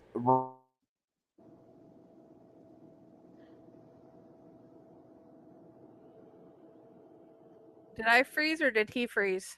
I think he froze. Oh no. Okay. You're gonna have to start back to motion pictures and then say the rest of the sentence. Oh, did we lose me? Yes. Yes. Okay. So, motion pictures use body lube in the design of their monsters. If you wanted to look drooly, that's what you use. And I'll tell you that because the alien from Alien movies, when it opens its mouth, it's just got drool going. That's all body lube. When you're looking at the Predator, his blood, that is body lube that has glow sticks mixed with it. So what you're saying is that we comic book convention people need to buy the lube for the after parties from the haunters because you guys get a deal. Did you know they make a 330 gallon shuttle I think tote that should work. of body lube? I think that would just about cover us all. Oh, it will cover a lot. You might have to slip in and slip out. I do want to emphasize to people that in most cases that is totally a joke about the sex and drinking. I mean, there are some people who do, but they do it regardless. So right. We don't actually have a huge orgy. Or if we do, they just don't invite me. So maybe it's a squirrel. I don't know. We'd invite you. At our conventions, somebody will designate one hotel a night and be like, hey, this is where we're going to have the after convention, and this is where everybody's going to meet. And people will go to that one and just go to that hotel and go to the bar and this and that. And nothing is better than seeing Freddy from Five Nights at Freddy's drinking a beer. No kidding. Freddy Fazbear sits there, and I looked down and I said, hey, can I get a picture with you? He goes, yeah. Let me pull my beer down. Puts it down and goes. And I was like, oh my gosh. The picture could have been a lot better quality, but it didn't matter because I seen Freddy Fazbear chugging, I think, a Bud Light. Now, these are all handmade costumes for the most part, because it looks a lot better when the haunts take the time and make these things. Mm-hmm. Mahana, who has been talking to us, she's a cosplayer and she makes all of her own stuff as well. Wonderful. Yeah. I would tell you, when it comes down to conventions, you have the people that want to. Yep, that is him on the show floor, not with the beer. that seriously is. But when it comes down to conventions, you have the people that are there because it's part of their job to be there to buy stuff, and once they buy stuff and they meet their amount, they leave. There are Friday, can you go back to the one picture of the trailers in the back street? Okay, hold on one second.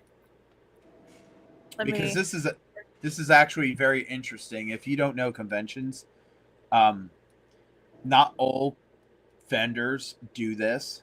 Some of them will just have like a table and put their stuff, and then have like a little 4-wheel cart and then pull it right out. These haunted house conventions, this is a picture of them tearing stuff down, and if you go and you see those mannequin legs did not sell. Oh, go back to that one right there. I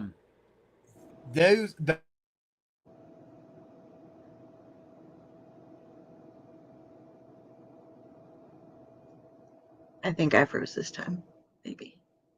No, he froze Almost. again because I think he's getting stormed. Oh, okay. Oh.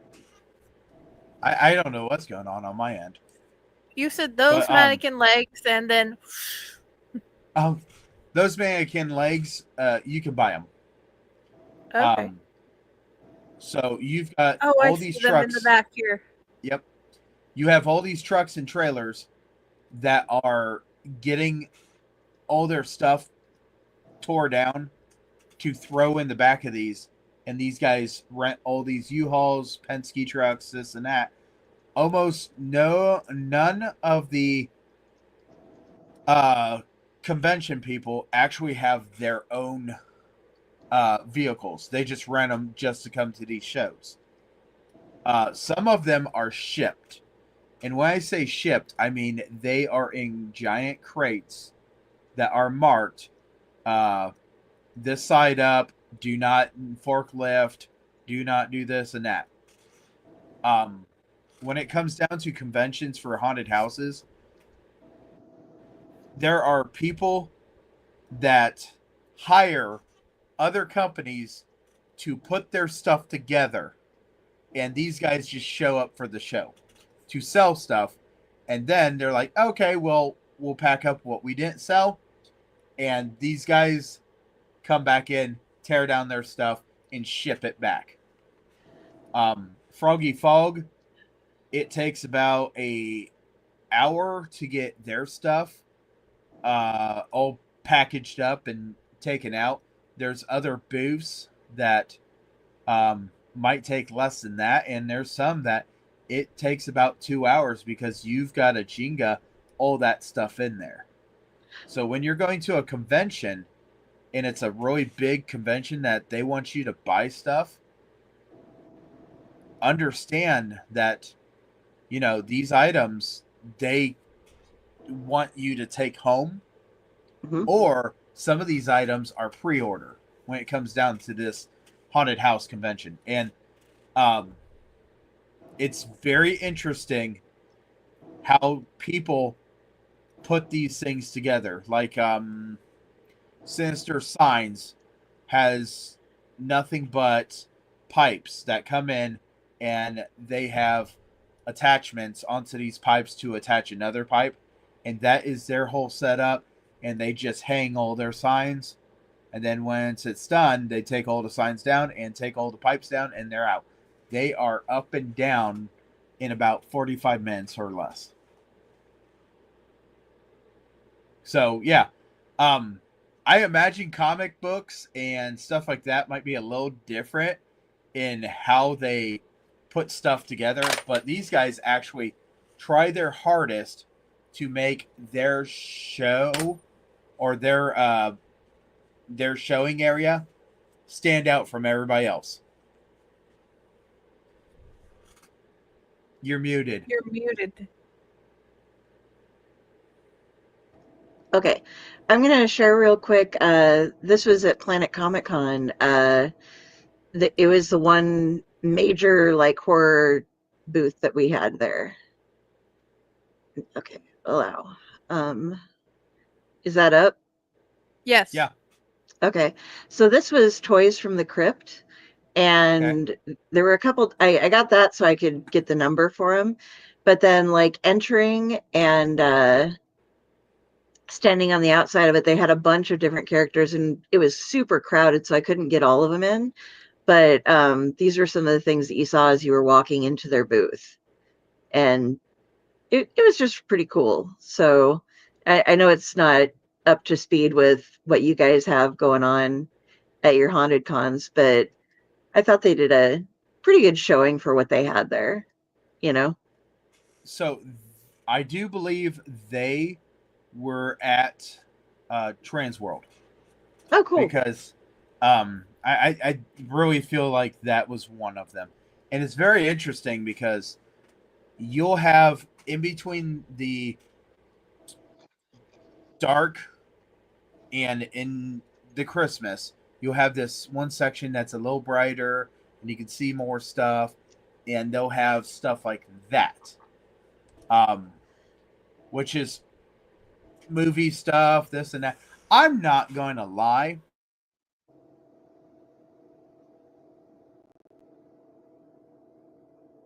We'll find out what he's doing. There you go again. I know. You said, I'm not going to lie, and then we missed the rest. Yeah. I'm not going to lie. I stared at the stuff, and I really thought, I could possibly get some of this stuff. But I was like, nah, this is not what I really want. I did get a pack of cards that are limited printed cards from Butch Patrick, which is Eddie Munster. Oh, cool. And he signed one. He had a good conversation with me. And he said, we see each other. We need to sit down and have more of a better conversation. So, because he knows people that I know, and those people are in his personal life versus business life. And that's another thing that convention, when you see these people, they have a personal life and they have a business life. So don't feel bad when they're just looking at you, having a great conversation, and then you see them at the next convention and you're like, hi, do you remember me? Nope. But if you make yourself memorable, this is something else I've learned. Carrie's con strategy is for the people that I really enjoy, like Keith Champagne, great comic book guy, giving him presents. Yes, here you go. Take care of the people, learn ahead of time if you can. And I would go on shows, or when they were on shows, I asked, what do you like to have at your booth to eat or drink? If I saw them on other people's shows, I would throw that out when they started talking about their conferences. Because, like, we have Mark Wade now, knows who I am, because we provided him with Diet Cokes throughout all of last year's Terrificon, along with a cute little Superman koozie. And I bring little gifts and stuff. You don't have to spend a lot. Like a koozie and some Diet Cokes were all it took to make Mark Wade's con, And now he's like, we aren't going to go hang out friends, but, we're professional friends, kind of. You have people who recognize. Dean hopped on a dime, and came on the show tonight. He's not gonna, like call me up and see what I'm doing next time I'm in New York, but he's a cool guy who's willing to pop in and chat. And Phil Hester, who I sent out. Oh, did we cover any of the stuff from him? Because I do want to cover it if possible, since he was kind enough to take the time. I figured since you were coming, we could read that part. Okay, I can pull it up to read it if you'd like. I have it over here. So we did a Q&A with Phil Hester, who is an amazing artist. And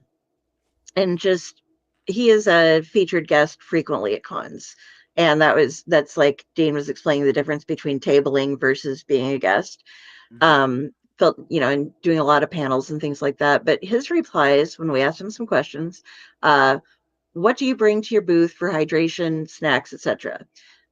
He says that most cons are good about getting you water, but it's best not to gamble. Bring the drink of your choice. I also like to pack protein bars, nuts, etc., since sometimes you can only eat a handful at a time between visitors to your table. How many books and original artwork do you bring in? Probably too much. I tend to bring as much as I can credibly haul in. What is doing commissions and signings like? And this is something that happens a lot. I don't know if you have a similar type of thing at haunts, like if you do makeup or mask making type of things, but commissions, a lot of artists are asked to draw something and they usually have their rates and portfolios on the table for you. But he says it's important to understand that not everyone you meet will be a diehard fan or even understand what a cartoonist is doing at the con. Be patient, have your prices listed clearly, take the time to explain to them why original art is more expensive than prints, etc. Basically, treat each person that comes to your table like a human being. Once I take a commission, I do not take payment until the customer takes delivery. If something goes awry and I wind up with their money, but they have no art, that's an incredible stain on my reputation. If they flake out and don't pay, I still have a piece of art I can sell later. In 30 plus years of tabling at cons, he's only been stiffed 2 or 3 times. And as for autographs, remember to chat with your readers. They're there as much for the interaction as the SIG. So don't feel bad if you want to go up and, like Dean was, be a person with somebody, but don't be this. Look for therapy. My last couple of things here with him were, how do you get everything with you safely when you're coming in from out of state, or how do you pack for local shows? And he said, like I said, as much as I can haul when flying, make sure the really precious original art stays with you as carry-on. How much time do you give yourself off during the days? Not enough. And then the last question I asked him is, what do you do at night after the con? Sleep and recharge, or get together with the other creators to hang out and do karaoke, etc.? Because seriously, this is a huge thing. Comic book cons, karaoke. Like, everybody goes to the goddamn karaoke, apparently. I don't do karaoke, but I might have to this year just to find out.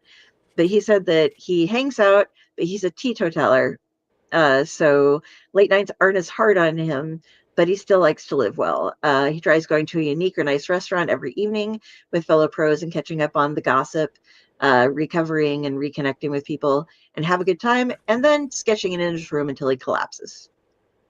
So thank you, Phil, for giving us those bits of advice, because it's interesting to know how everybody does their different thing, Yeah.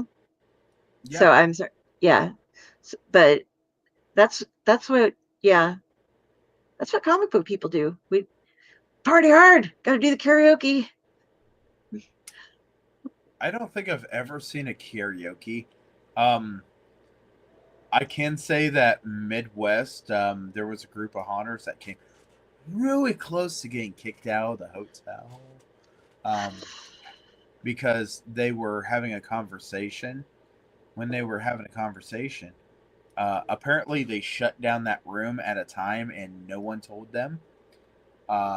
And they weren't really like, hey, you guys got to keep it down. You guys got to leave. No, they had the police. And when the police came, they're like, hey, do you know where the person is yelling at? And they're like, yelling? I don't know nothing about it. And one of the guys knew what was going on, and he's like, oh, I'll fix this. So he went to the top balcony, and he goes, woohoo, really loud. And then he went busting down a different way, and the officer went up on the balcony, and he was sitting with the friends, and security guys like, hey man, this is closed. And it's like, oh well, we didn't know. We're notorious for leaving little pumpkins everywhere, little jack-o'-lanterns. If you go to a hotel that just had a convention for haunted houses, you will find pumpkins in your plants. We are notorious for leaving little things. We want people to be interested in the haunted house industry as much as we are.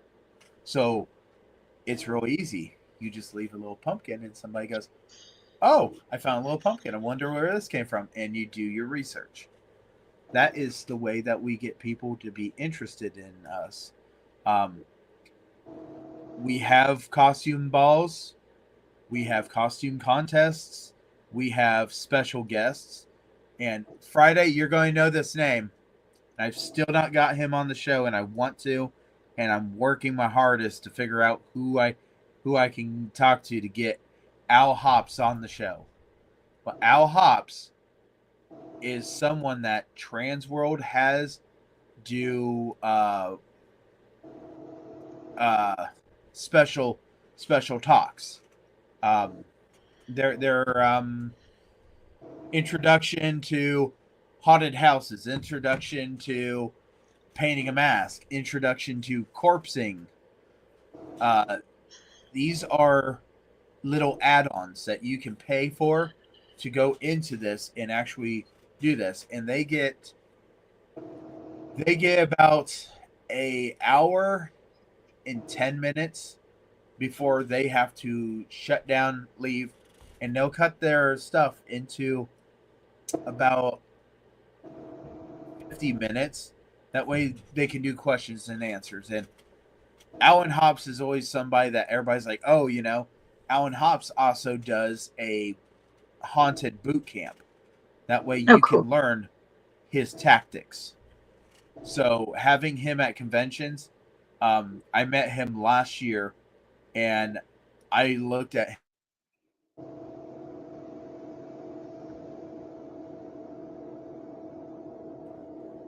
And then I come to realize it's Alan Hops. And then I felt like a total idiot. But yeah, I mean, there's just some people in the haunted house industry that you really want to know.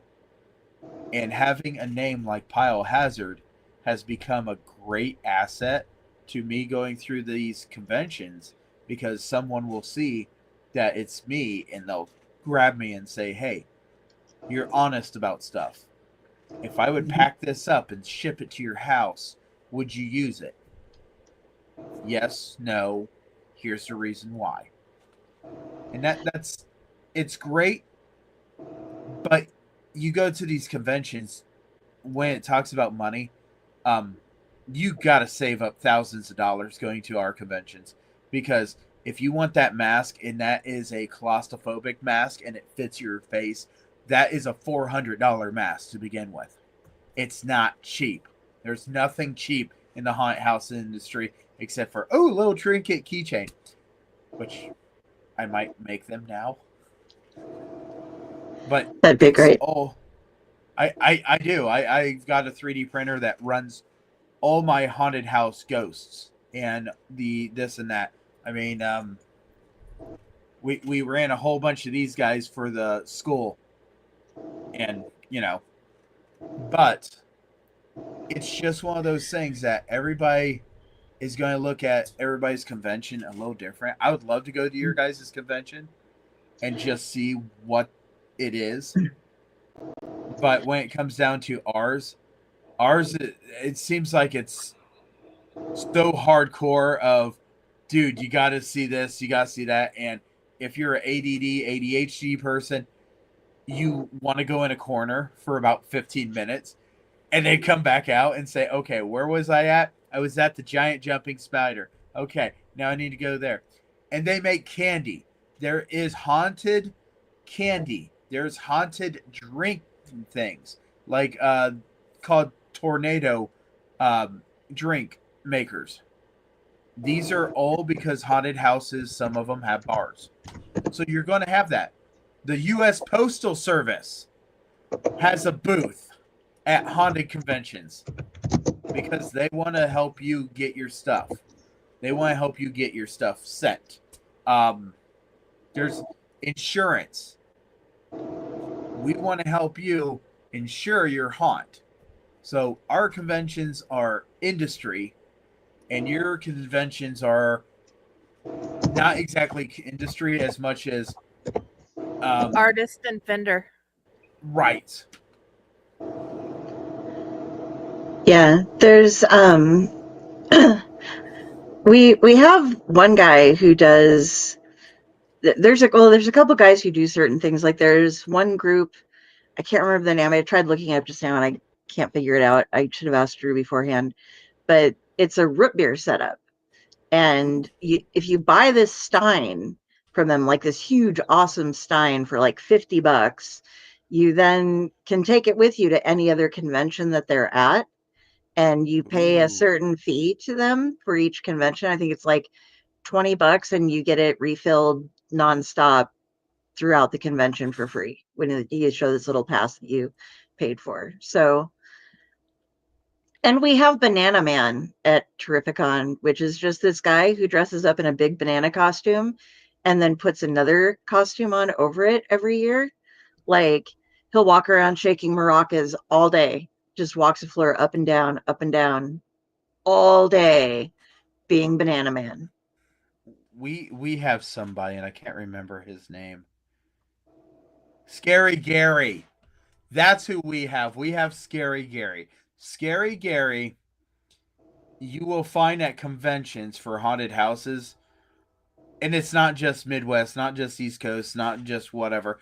It is, he even's been down to Texas. He puts on his stuff, and he goes around and he's like, hey, how's everybody going? It's like, oh, Scary Gary. And it's like, okay, why am I missing out on the understanding of this guy? I don't know. But the pre-show, they find haunted houses to go to, let them open up. That way.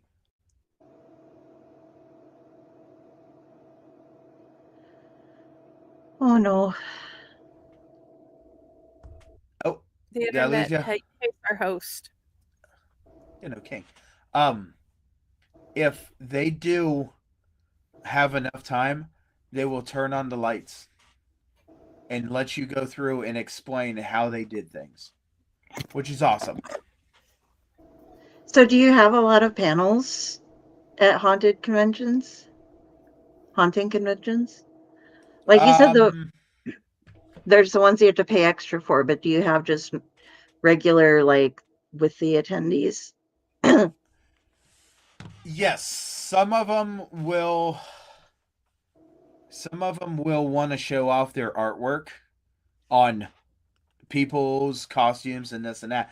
And the thing is, almost every booth that is doing makeup is doing that at their booth and showing people how they apply that type of makeup onto these characters.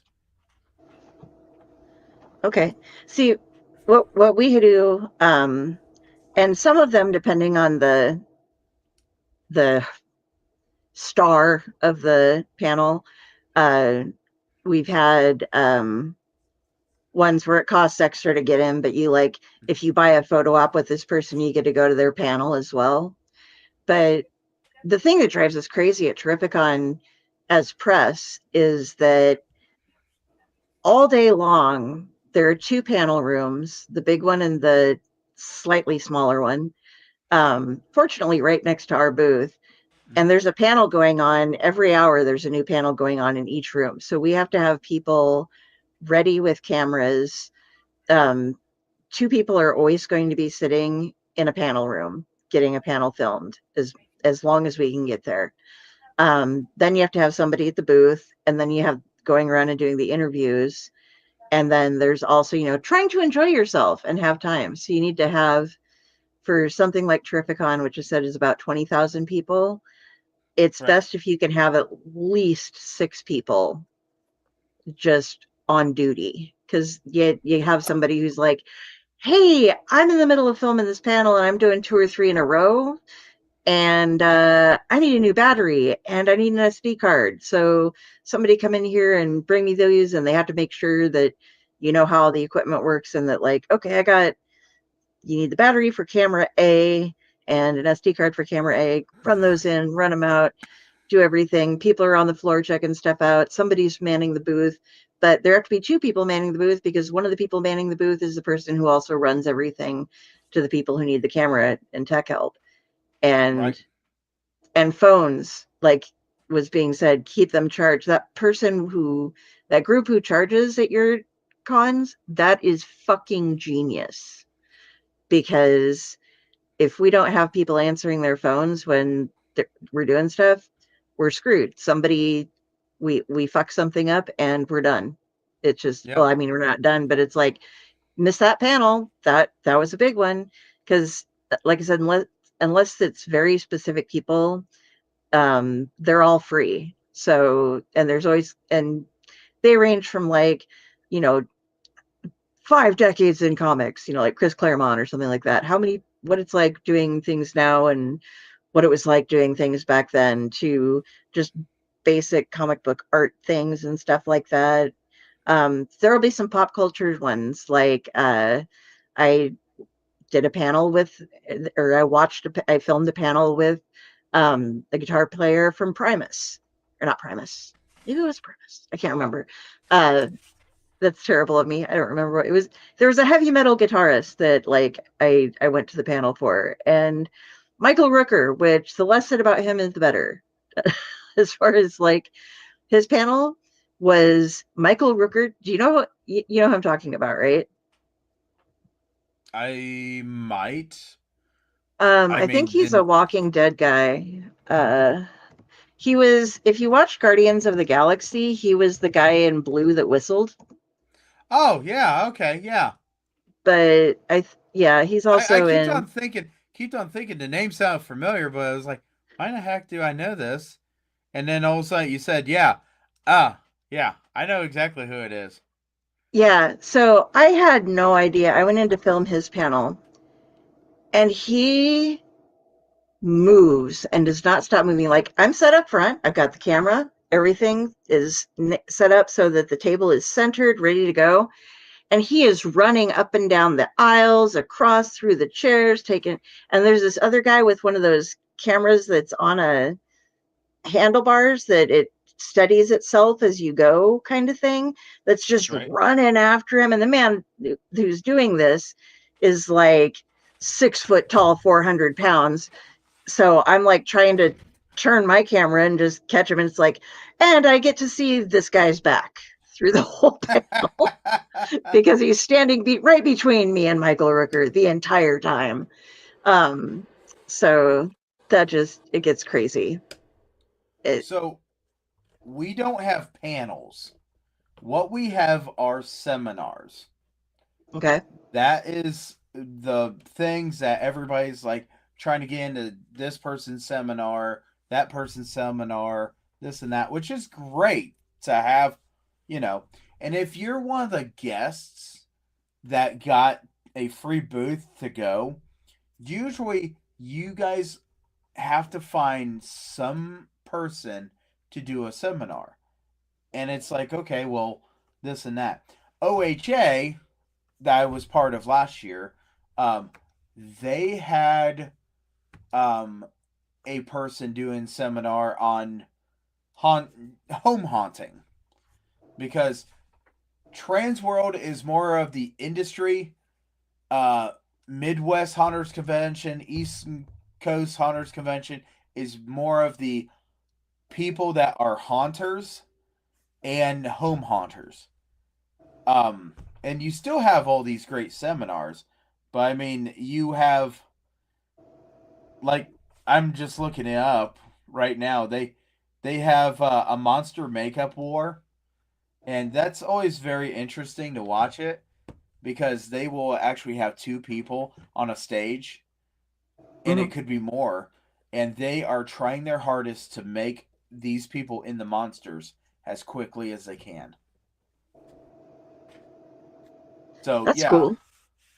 it's a whole bunch of different stuff, you know. East Coast, no, Midwest will have they will have Six Flags there, and their ringleader character will be there.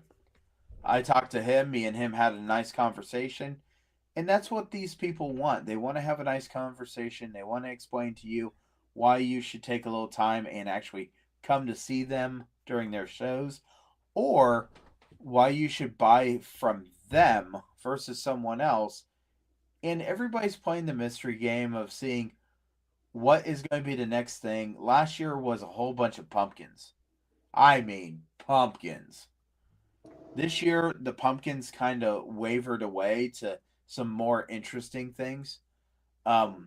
Someone said that next year they're thinking the flow's going to go towards Freak Show, which, you know, we've done Freak Show before, but for some reason something's kicking Freak Show back up. So we don't know. It's always a mystery game, and you always want to be in front of that curve, but what curve are you actually going to be beating? There's even haunted houses that are now 3D haunted houses. That way you can put them on the visual goggles and go through the haunted houses. That's starting to be a thing. So yeah. That's really cool. So I do have a question. Did we go through all the little things that Friday took so much time in making? Nope. We hit almost every point on them, but there was a few we missed. But I just gave up and posted them all in the group and said the hell with it.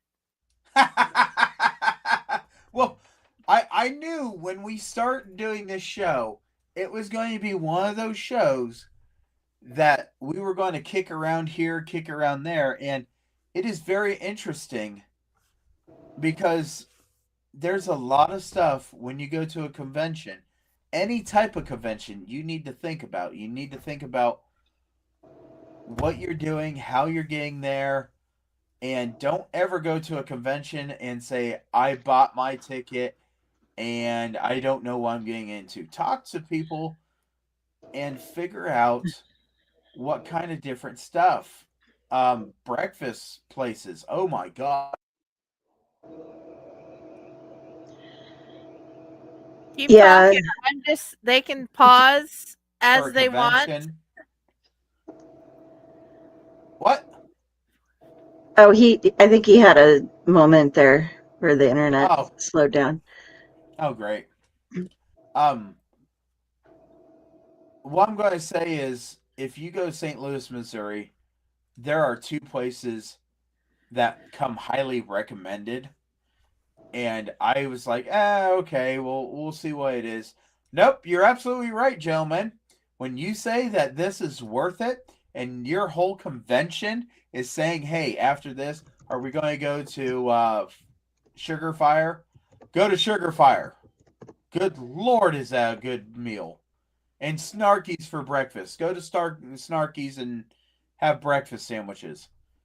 You can stick them in your pocket, and you can go right into the convention. If you're going to St. Louis and you're going for a haunt convention, you have to go to the Lemp Mansion to eat. It is a restaurant, and it is super haunted, and it is also a bed and breakfast type of thing. So you can have certain rooms, and they will take you on a tour of Lemp Mansion and show you like what the different rooms, who lived and died and haunts that room. But some of them are like people will be spending the night in them. And if you take a haunted tour, there's a haunted tour thing that starts, it's on foot. I went with my mom, but she like halfway through started to get worn out. So we kind of were like, hey, thanks. Sorry, we got to go.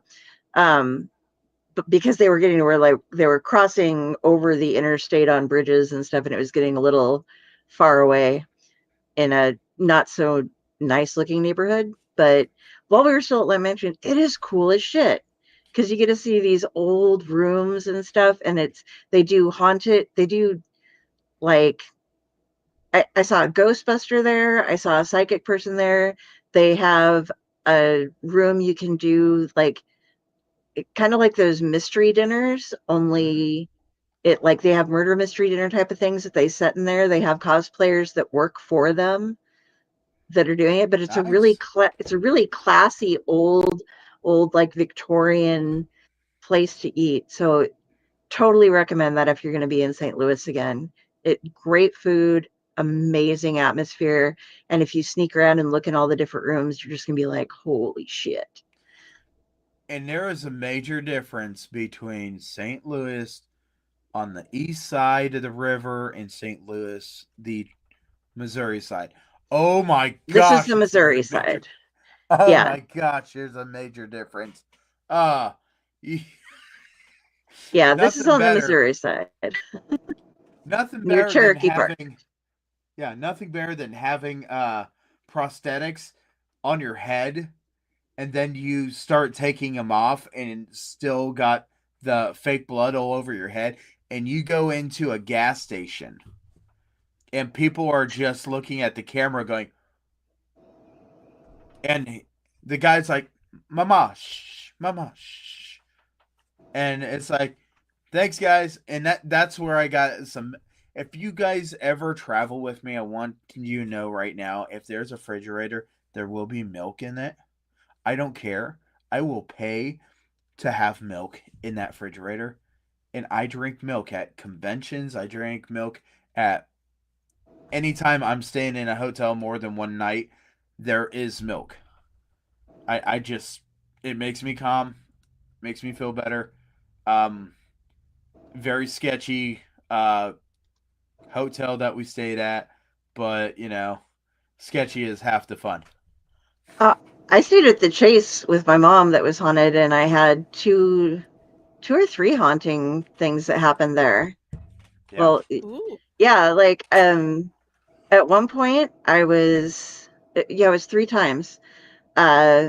Mom was in the bathroom the first time, and I heard what sounded like furniture being like, it was a suite, so there was like, you come in and there's like the entryway stuff to put your keys and ice bucket and everything, and closets, and then you go out and there's a full living room, and she sleeps on the couch because that's just her thing. She can't, or in a chair, she just can't fall asleep in a bed. And then there's the bedroom, and then the bedroom is where the bathroom area is and stuff. So it's a pretty big fucking hotel room.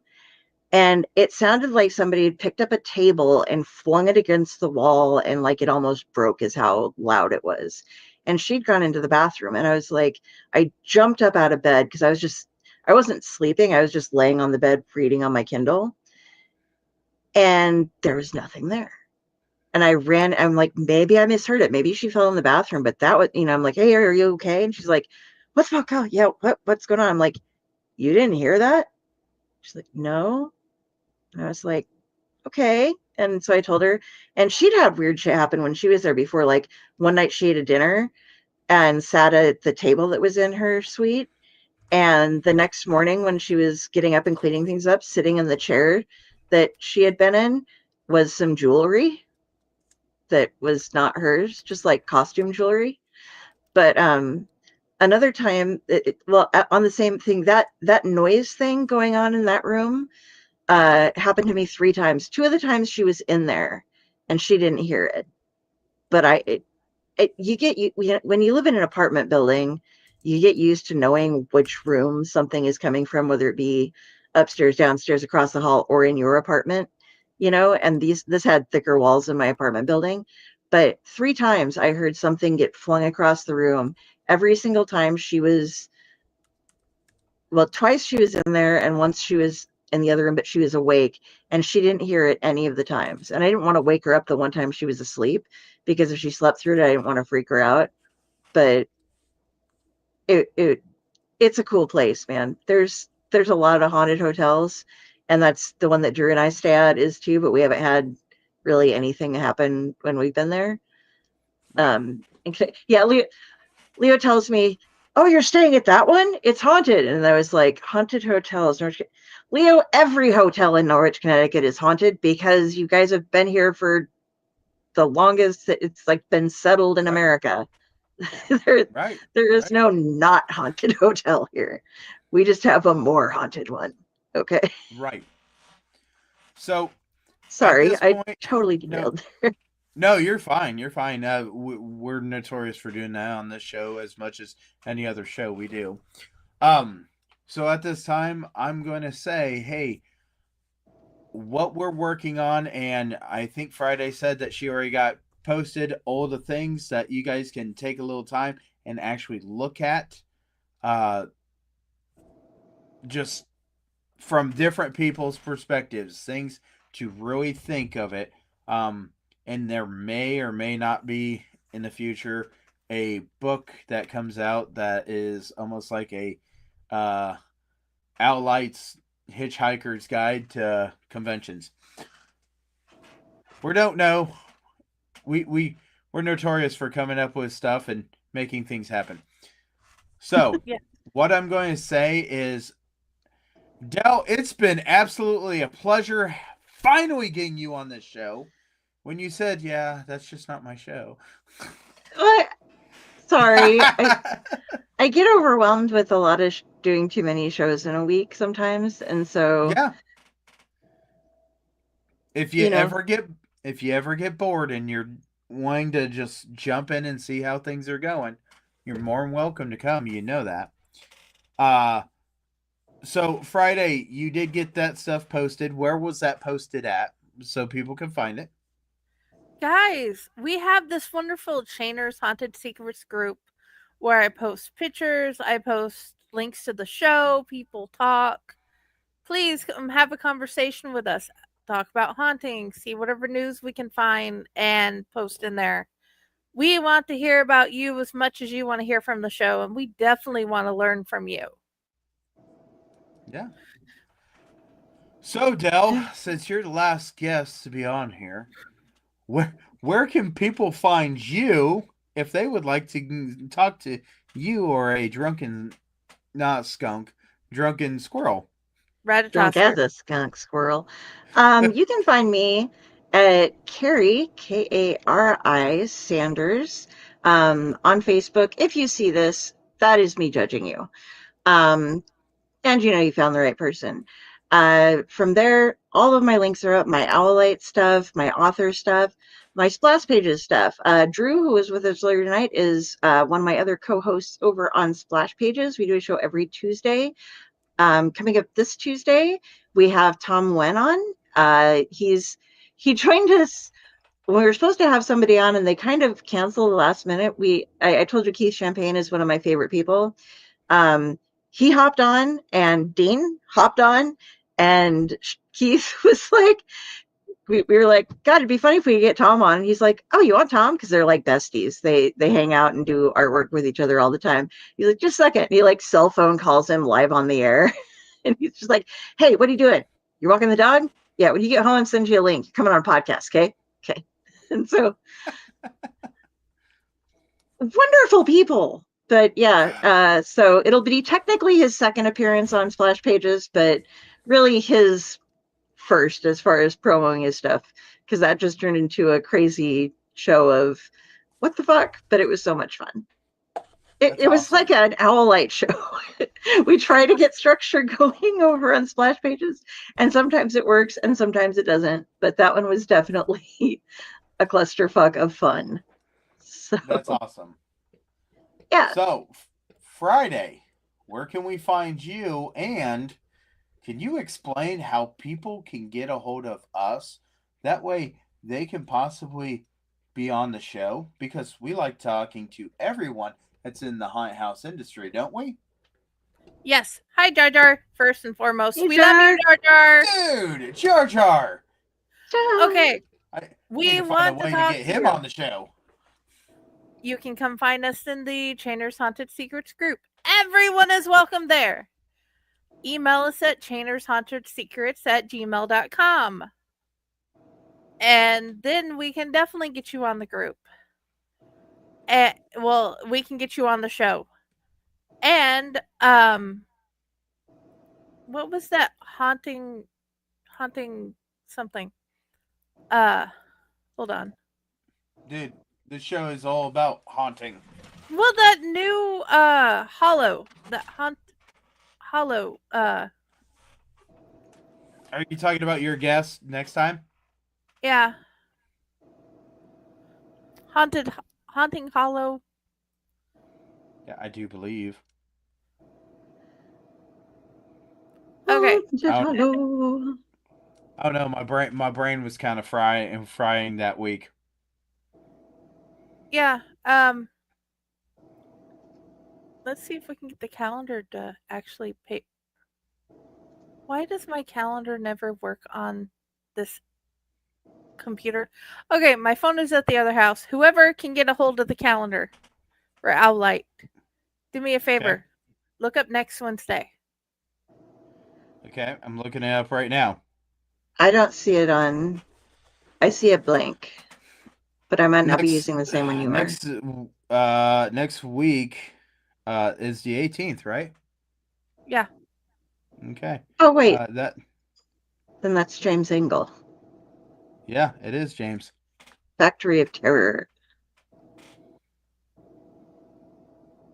That's in 2 weeks. Yeah, that's in 2 weeks. Next week is the 11th. I was like, please don't say that because otherwise I miss my dental appointment. I do not have. It did not go for my. I put it on my phone. I tried to get on the Owlite. It didn't. Haunting Hollow or whatever. I will have it put up everywhere. This wonderful, amazing man that is a cowboy. This amazing cowboy hunter is going to come on, and we are going to learn about it. It's just right now my brain isn't like chiming in. And then we have Parker Levette, who's going to be on Unprinted Pages next Friday. Sorry, guys, we had to reschedule.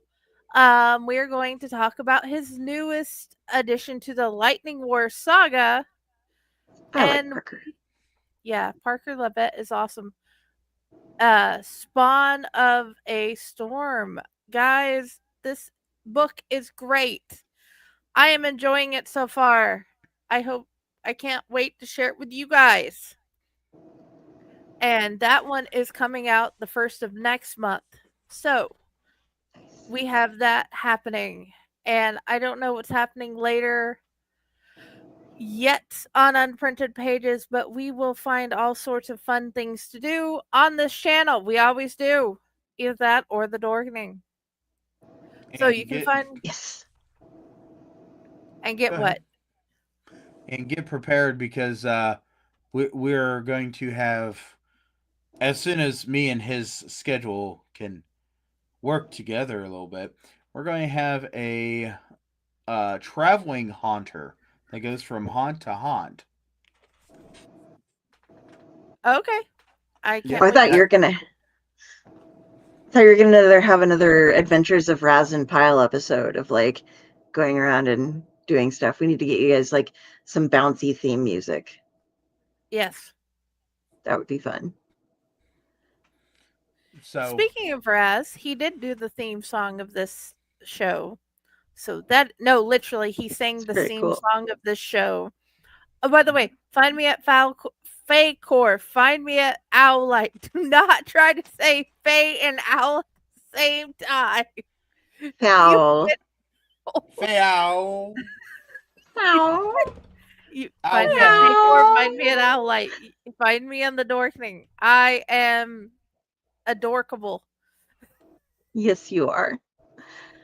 And we will also be posting up, I don't know if it went up, but the things to do at a con if you're presenting a comic panel. We got some advice from John Centris, and he is a fantastic panel moderator. So if it's something you guys are thinking about doing, or Pyle, as you were saying, sometimes people have to do the seminars at yours, very similar concept, might give you some instruction onto how to organize things as best as you can. Oh yeah, it's everything in those paragraphs is up in the slides. And I figured we'd read the interview or the person would come on. Yes. The one thing I do want to leave everybody with at the end of this, Adam Sandler said it the best. Okay? Man, we're going to have to wash you because you can't be the stinky kid in class. It goes for conventions too. Even though that we have different smells. No. And when I say smells, Froggy Fog has got, I don't know, over 12 different scents that they can pump into a fog machine. Like popcorn, woodland smell, raw sewage smell. Who the heck wanted that one? But no matter what, I'm telling you, don't let it be your actual smell.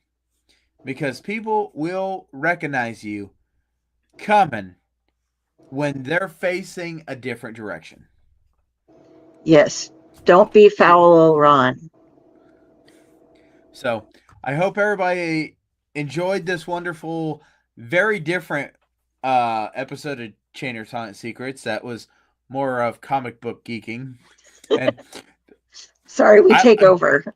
Boy, that ran off the rails really quick. I'm going to get a phone call, I swear. But no matter what, I hope everybody enjoyed themselves. And I enjoyed having everybody here. It's always a pleasure having different people cross into our haunted house world. And next time I watch Splash Pages, I will send a message, Spider. Alrighty. Sounds good. I would like to thank everybody. And everybody, I got a question for you. So, what haunted houses are you going to go see this season? Think about it, because Friday the 13th is coming up. 4 of them's open here in Ohio. I bet you there's more around the United States. Go see a haunted house. Because send us your flyers so we can put you in the group. Yeah, because I'm just letting everybody know, haunted houses ain't just in September and October. We take over Christmas and everything else. So, you guys all have a great day, and don't forget to smile. Bye, buddy.